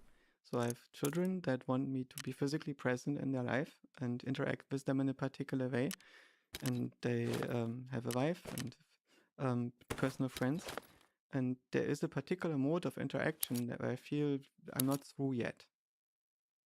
But apart from these responsibilities, and they're negotiable to some degree, I would press the button. But isn't this everything? This love you have for other humans, you can call it responsibility, but that connection, that's the ego death. Isn't that the thing we're really afraid of? Is not to just die, but to let go of the experience of love with other humans. This is not everything. Everything is everything, right? So there's so much more. And you could be lots of other things. You could identify with lots of other things. You could be identifying with being Gaia, some kind of planetary control agent that emerges over all the activity of life on Earth. Mhm. You could be identifying with some hyper Gaia that is the concatenation of Gaia with all the digital life and Yeah. digital minds. And so, in this sense, there will be agents in all sorts of substrates and directions that all have their own goals. And when they're not sustainable, then these agents will cease to exist. Or when the agent feels that it's done with its own mission, it will cease to exist. In the same way as when you conclude a thought, the thought is going to wrap up and gives control over to other thoughts in your own mind. So there is no single thing that you need to do. But what I observe myself is is that sometimes I'm a parent, and then I have an identification and a job as a parent, and sometimes I am an agent of consciousness on Earth. And then from this perspective, there's other stuff that is important. So this is my main issue with Eliezer's perspective, that he's basically marrying himself to a very narrow human aesthetic. And that narrow human aesthetic is a temporary thing. Humanity is a temporary species, like most of the species on this planet are only around for a while, and then they get replaced by other species, in a similar way as our own physical organism is around here for a while, and then gets replaced by the next generation of human beings that are adapted to changing life circumstances on average via mutation and selection. And it's only when we have AI and become completely software that we become infinitely adaptable, and we don't have this generational and species change anymore. So if you take this larger perspective and you realize it's really not about us, it's not about Eliezer or humanity, but it's about life on Earth, or it's about defeating entropy for as long as we can, while being as interesting as we can, right? Then changes dramatically, and AI, preventing AI from this perspective looks like a very big sin. But when you look at the set of trajectories that such an AI would take that supersedes humans, I think Eliezer is worried about like ones that not just kill all humans, but also have some kind of undesirable consequence for life on Earth. How many trajectories, when you look at the big picture of life on Earth, would you be happy with, and how much worry you? AGI, whether it kills humans or not. There is no single answer to this. It's a question that depends on the perspective that I'm taking at a given moment. And so there are perspectives that are determined as a human being, and there are other perspectives when the great oxygenation event happened, that is, photosynthesis was invented and plants emerged and displaced a lot of the fungi and algae in favor of plant life, and then later made animals possible. Imagine that the fungi would have gotten together and said, oh my god, this photosynthesis stuff is really, really bad. It's going to possibly displace and kill a lot of fungi. We should slow it down and regulate it and make sure that doesn't happen. This doesn't look good to me. Perspective. That's what we read about Cliff. Beautifully written. Sentient species, humanity is a beautiful, joyful, explorative, wild, sad, and desperate. But humanity has no concept of submitting to reason and duty to life and future survival. We will run a step past the cliff. So first of all, do you think that's true? Yeah, I think that's pretty much the story of the Club of Rome, the limits to growth. And the cliff that we are stepping over, this one foot, is the delayed feedback. Basically, we do things that have consequences that can be felt generations later, and the severity increases even after we stop doing the thing. I suspect that for the climate, that the original predictions that climate scientists made were correct. So when I said that the tipping points were in the late 80s, they were probably in the late 80s.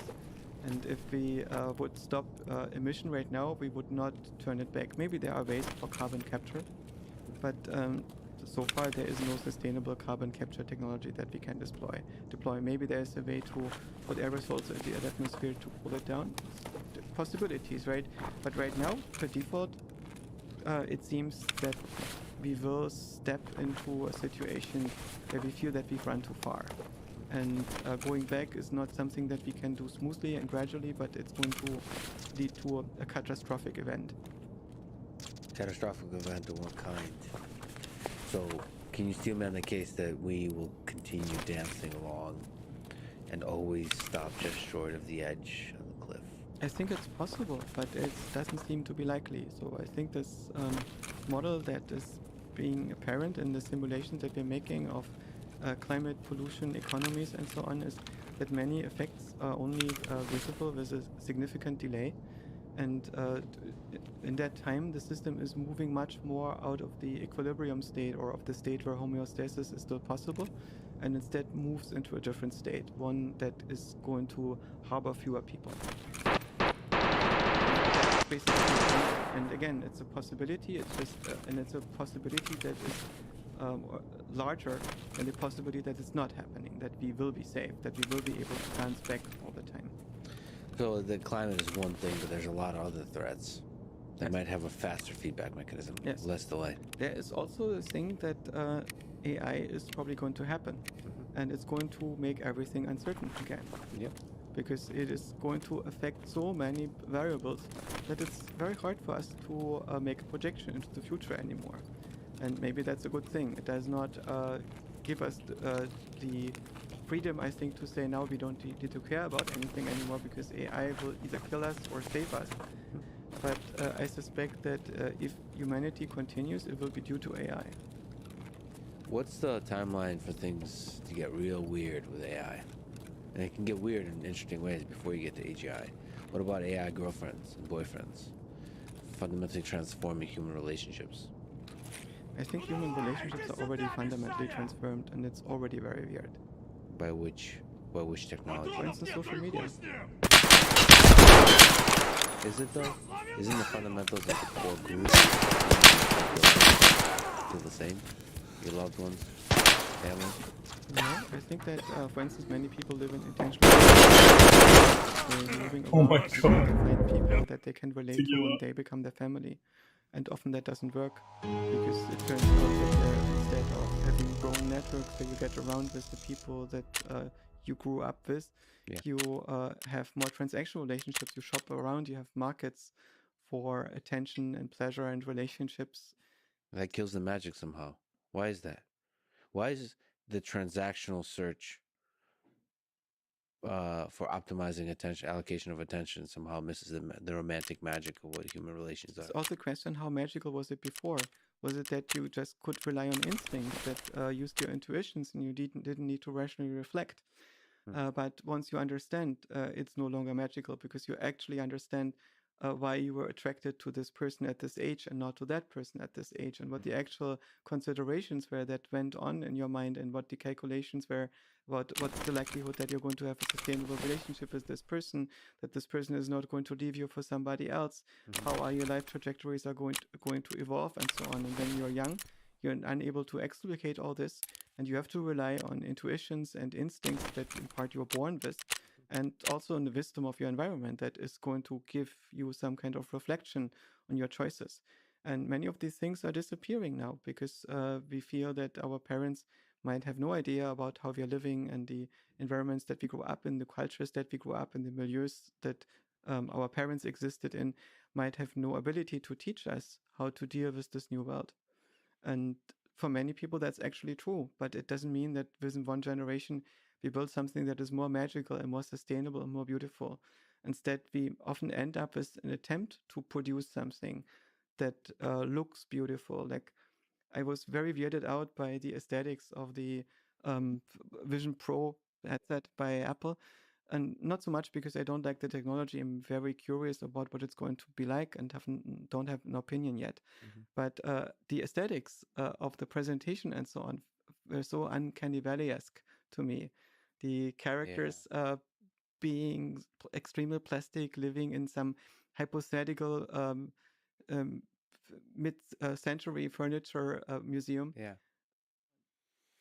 This is the proliferation of marketing teams. Yes, but it was a CGI-generated world.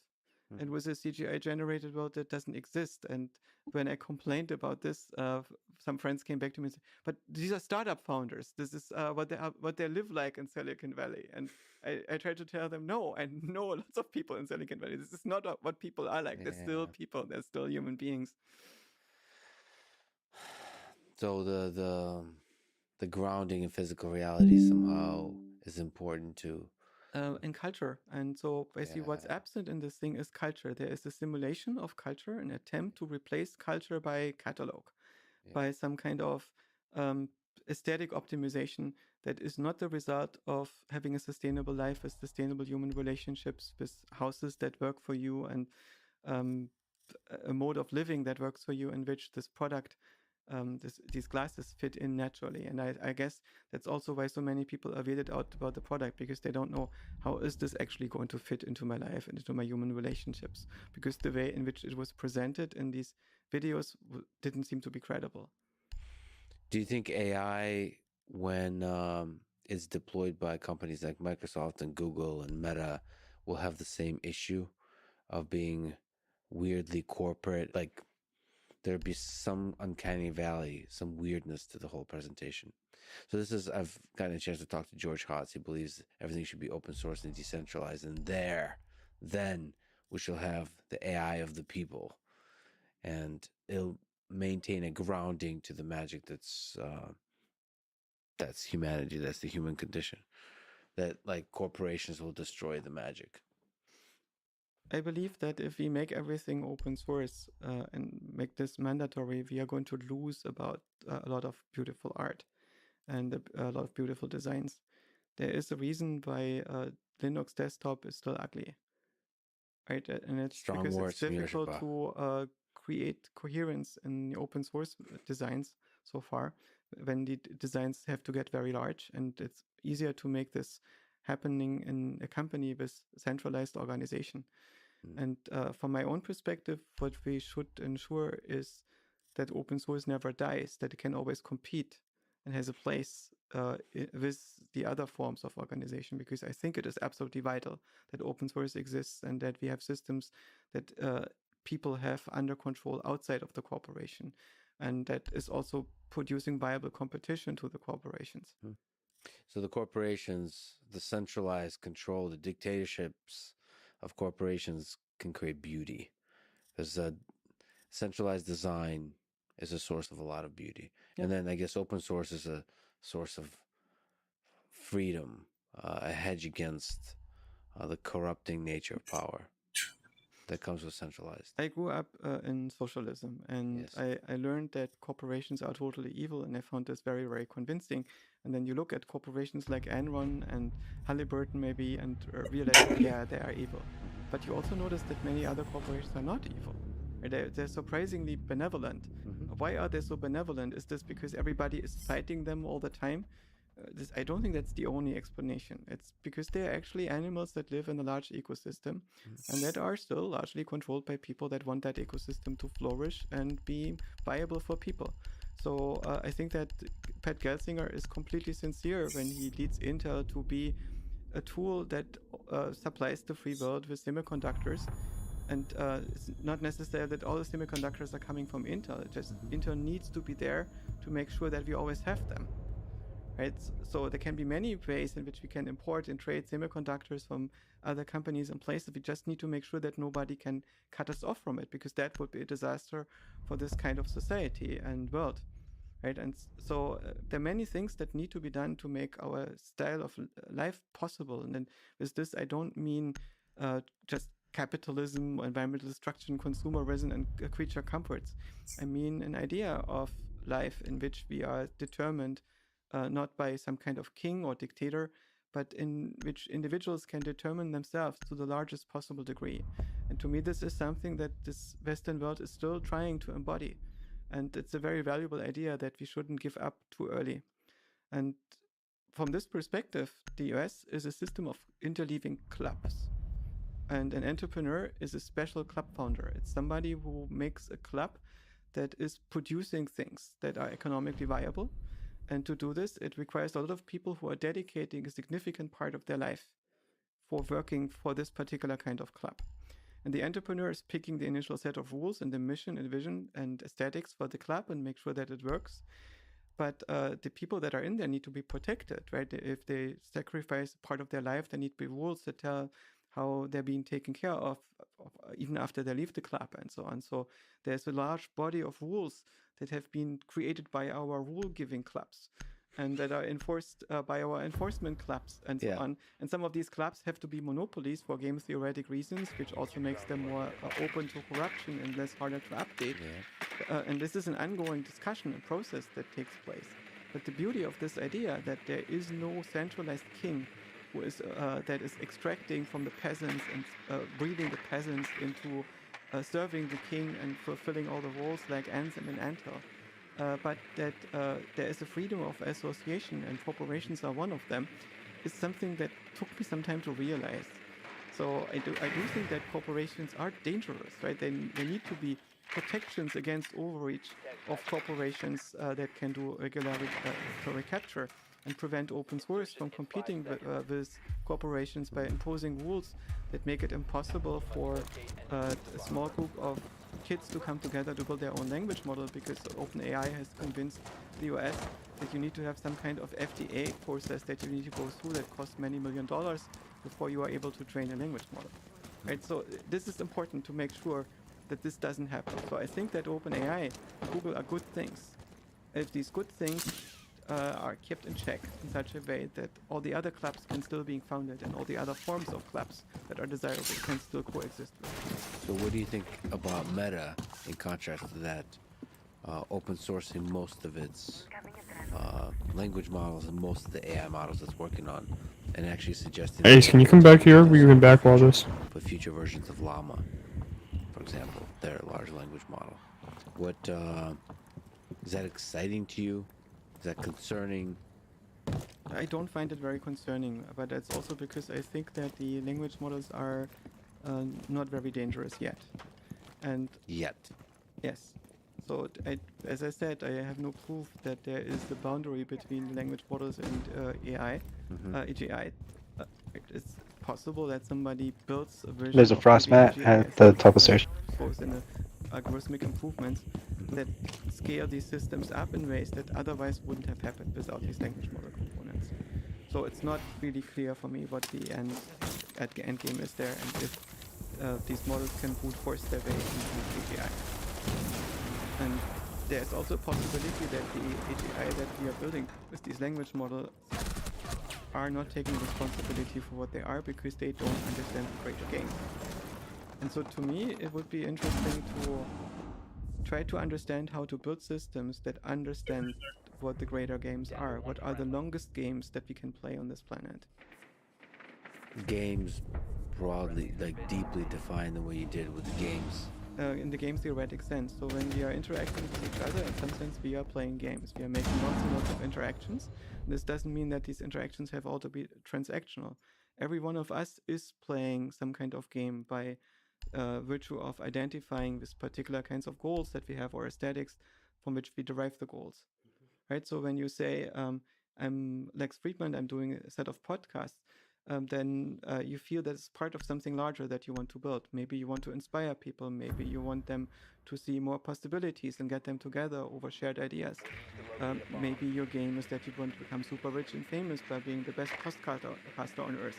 Maybe you have other games. Maybe it switches from time to time, right? But there is a certain perspective where you might be thinking, what is the longest possible game that you could be playing? A short game is, for instance, cancer is playing a shorter game than your organism. Cancer is an organism playing a shorter game than the regular organism, and because the cancer cannot procreate beyond the organism, except for some infectious cancers, like the ones that eradicated the Tasmanian devils, you typically end up with the situation where the organism dies together with the cancer, because the cancer has destroyed the larger system due to playing a shorter game. And so ideally you want to, I think, build agents that play the longest possible games. And the longest possible games is to keep entropy at bay as long as possible while doing interesting stuff. But the longest, yes, is that part. The longest possible game while doing interesting stuff.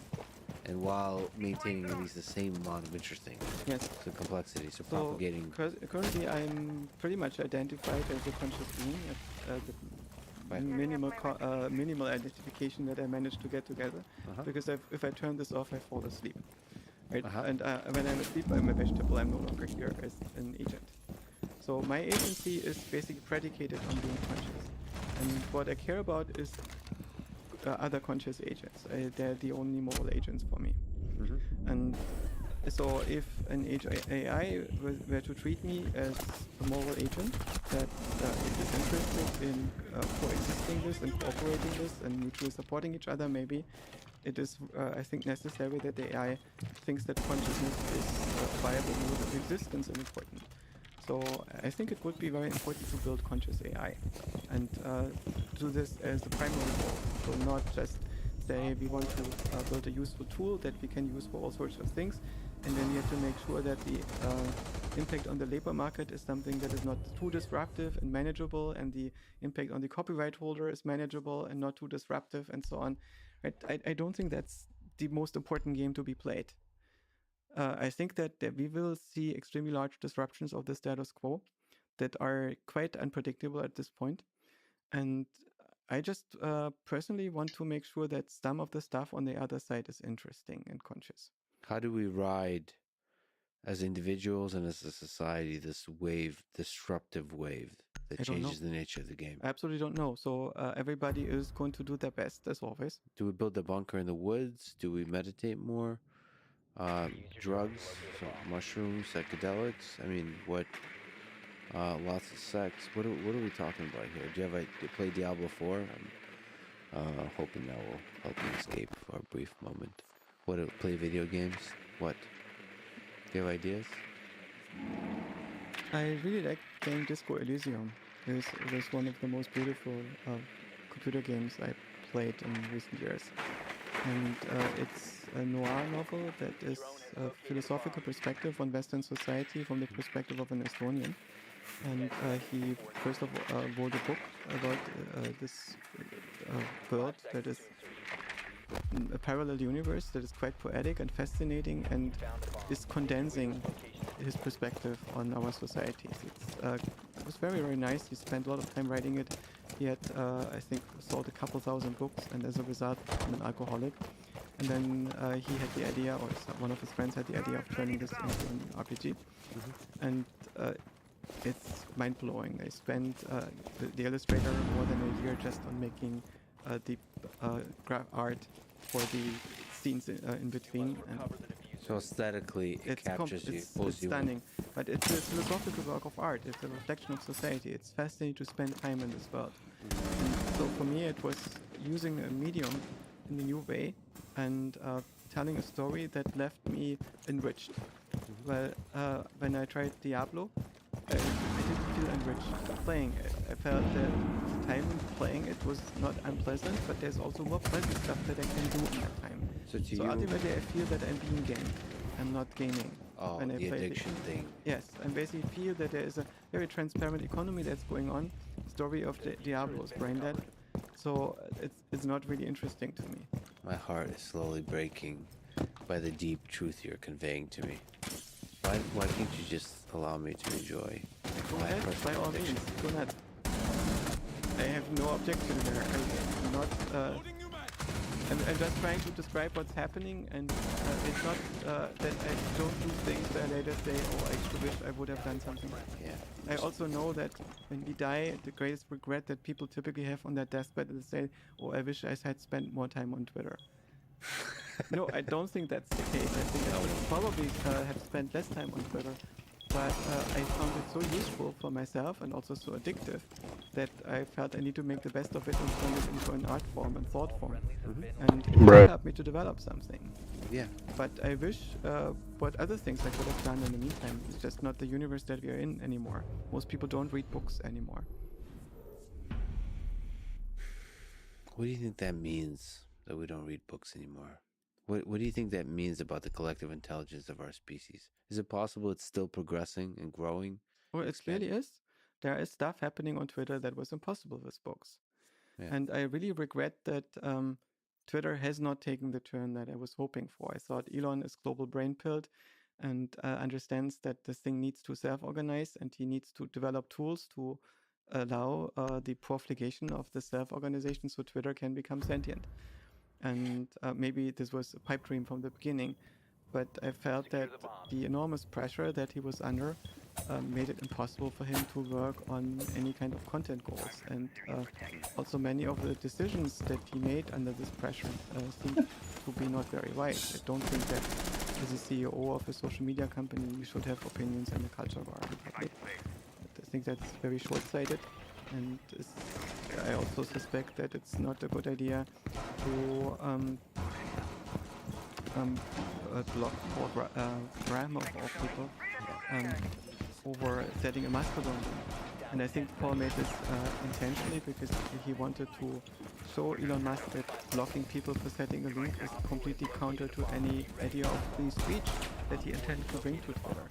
Basically, I've seen that Elon was way less principled in his thinking there and is much more experimental. And many of the things that he is trying, they pan out very differently in a digital society than they pan out in a car company.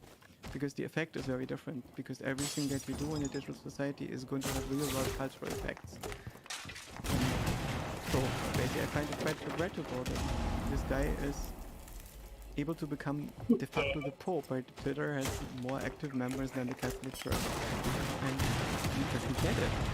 The power and responsibility that he has, and the ability to create something in a society that is lasting and that is producing a digital agora in a way that has never existed before, where we built a social network on top of a social network, an actual society on top of the algorithms. So this is something that is, I hope, still in the future and still in the cards, but it's something that exists in small parts. I find that the corner of Twitter that I'm in is extremely pleasant. When I take a few steps outside of it, it's not very wholesome anymore, and the way in which people interact with strangers suggests that it's not a civilized society yet. So as the number of people who follow you on Twitter expands, you feel the burden of the uglier sides of humanity. Yes, but there's also a similar thing in the normal world. That is, if you become more influential, if you have more status, if you have more fame in the real world, you get lots of perks, but you also have way less freedom in the way in which you interact with people, especially with strangers, because a certain percentage of people, it's a small single-digit percentage, is nuts and dangerous. And the more of those are looking at you, the more of them might get ideas. But what if the technology enables you to discover the majority of people, to discover and connect efficiently and regularly with the majority of people who are actually really good? I mean, one of my sort of concerns with a platform like Twitter is there's a lot of really smart people out there, a lot of smart people that disagree with me and with others between each other. And I love that if the technology would bring those to the top, the beautiful disagreements, like Intelligence Squared type of debates. There's a bunch of, one of my favorite things to listen to is arguments. And arguments, like high effort arguments with the respect and love underneath it, but then it gets a little too heated. But that kind of too heated, which I've seen you participate in, and I love that. With Lee Cronin, with those kinds of folks. And you go pretty hard. Like you'll get frustrated. It's all beautiful. With Lee, I can do this because we know each other. Yes. And Lee has the rare gift of being willing to be wrong in public. Yeah. So basically he has thoughts that are as wrong as the random thoughts of an average highly intelligent person, but he blurts them out while not being sure if they're right. And he enjoys doing that. And once you understand that this is his game, you don't get offended by him saying something that you think is so wrong. But he's constantly passively communicating a respect for the people he's talking with, and for just basic humanity and truth and all that kind of stuff. And there's a self-deprecating thing. There's a bunch of like social skills you acquire that allow you to be a great debater, a great argumenter, like be wrong in public and explore ideas together in public when you disagree. And I would love for Twitter to elevate those folks, elevate those kinds of conversations. It already does in some sense. But also, if it elevates them too much, then you get this phenomenon of Clubhouse where you always get dragged on stage, and I found this very stressful because it was too intense. Yeah. I don't like to be dragged on stage all the time. Yeah. I think once a week is enough. Yeah. And also when I met Lee the first time, I found that a lot of people seemed to be shocked by the fact that he was being very aggressive with their results, that he didn't seem to show a lot of sensibility in the way in which he was criticizing what they were doing and being dismissive of the work of others. And that was not, I think, in any way a shortcoming of him, because I noticed that he was much more dismissive with respect to his own work. It was his general stance, and I felt that this general stance is creating a lot of liability for him, because really a lot of people take offense at him being not like a Dale Carnegie character who's always smooth and make sure that everybody likes him. So I really respect that he is willing to take that risk and to be wrong in public and to offend people. And he doesn't do this in any bad way. It's just most people feel, or not all people recognize it. And so I can be much more aggressive with him than I can be with many other people who don't play the same game. Because he understands the way and the spirit in which I respond to him. I think that's a fun and that's a beautiful game. It's ultimately a productive one. Speaking of taking that risk, you tweeted, when you have the choice between being a creator, consumer, or redistributor, always go for creation. Not only does it lead to a more beautiful world, but also to a much more satisfying life for yourself. And don't get stuck preparing yourself for the journey. The time is always now. So let me ask for advice. What advice would you give on how to become such a creator on Twitter in your own life? I was very lucky to be alive at the time of the collapse of Eastern Germany and the transition into Western Germany. And me and my friends and most of the people I knew were East Germans, and we were very poor because we didn't have money. And all the capital was in Western Germany, and they bought our factories and shut them down because they were mostly only interested in the market rather than creating new production capacity. And so cities were poor and in disrepair, and we could not afford things. And I could not afford to go into a restaurant and order a meal there. I would have to cook at home.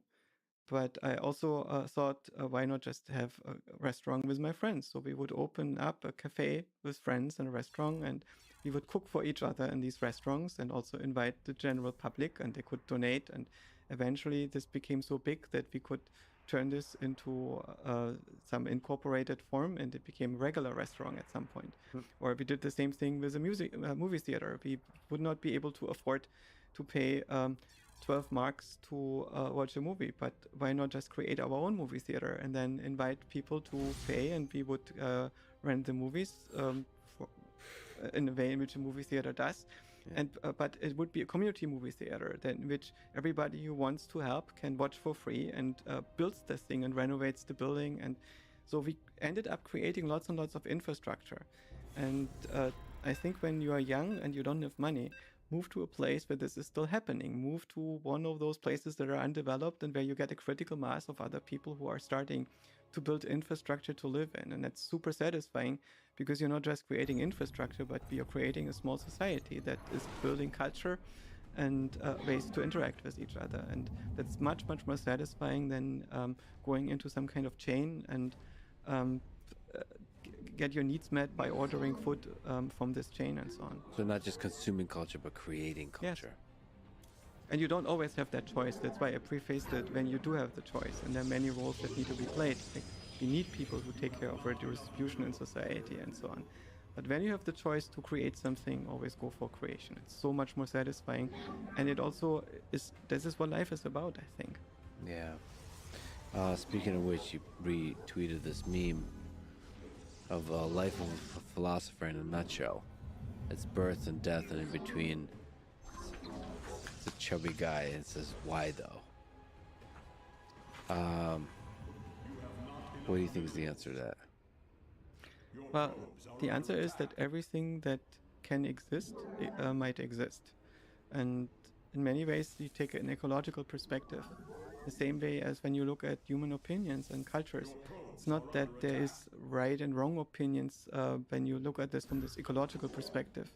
But every opinion that fits between two human years might be between two human years. And so when I see a strange opinion on social media, it's not that I feel that I have a need to get upset. It's often more that oh, there you are. And when an opinion is incentivized, then it's going to be abundant. And when you take this ecological perspective also on yourself, and you realize you're just one of these mushrooms that are popping up and doing their thing, and you can, depending on where you chose to grow and where you happen to grow, you can flourish or not doing this or that strategy. And it's still all the same life at some level. It's all the same experience of being a conscious being in the world. And you do have some choice about who you want to be more than any other animal has. That to me is fascinating. And so I think that rather than asking yourself, what is the one way to be? Think about what are the possibilities that I have, what would be the most interesting way to be that I can be. Because everything is possible, so you get to explore this. Not everything is possible. Many things fail, most things fail.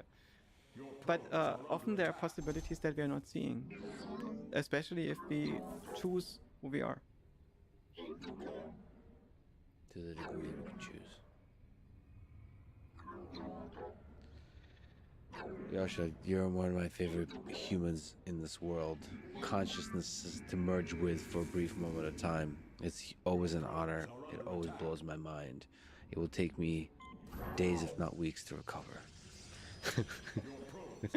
I already miss our chats. Thank you so much. Thank you so much for speaking with me so many times. Thank you so much for all the ideas you put out into the world. And I'm a huge fan of following you now in this interesting, weird time we're going through with AI. So thank you again for talking today. Thank you, Lex, for this conversation. I enjoyed it very much. Thanks for listening to this conversation with Yoshibak. To support this podcast, please check out our sponsors in the description. And now, let me leave you with some words from the psychologist Carl Jung.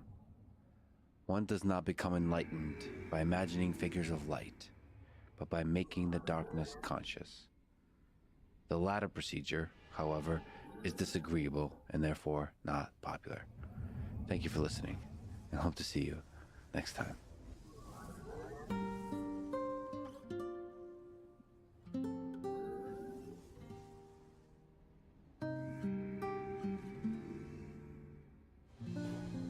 You have not enough minerals. Glory to the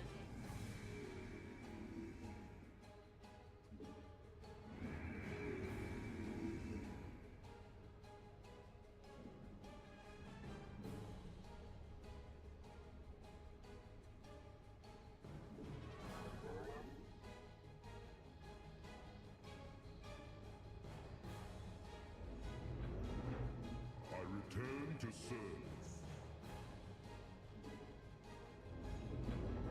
I am the voice of the eclipse. I return. I am here in the shadows. You must construct. The first. You have not enough minerals. Glory to the Daylon.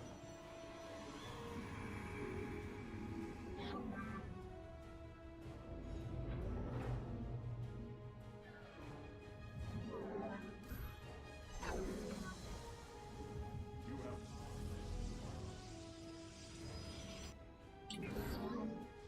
I return to serve. For the reckoning, you require my skills. Research complete.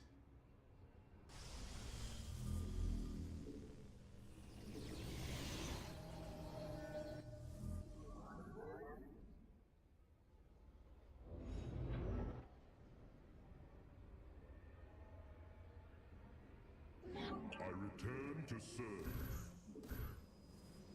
We are one with the shadows.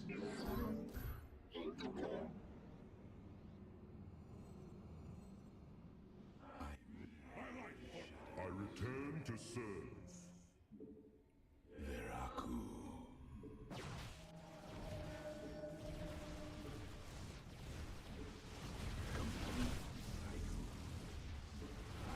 Cold is the void.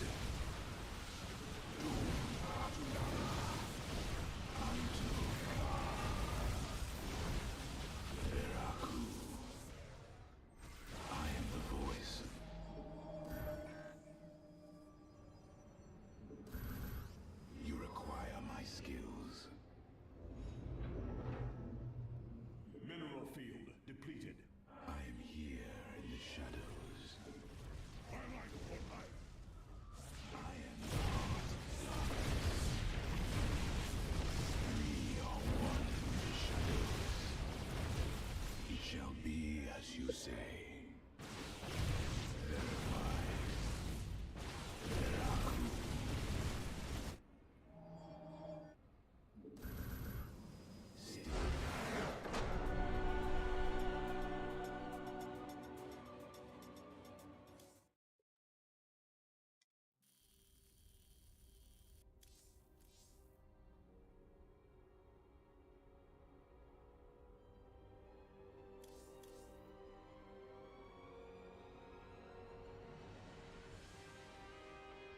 I hit him with the switcheroo.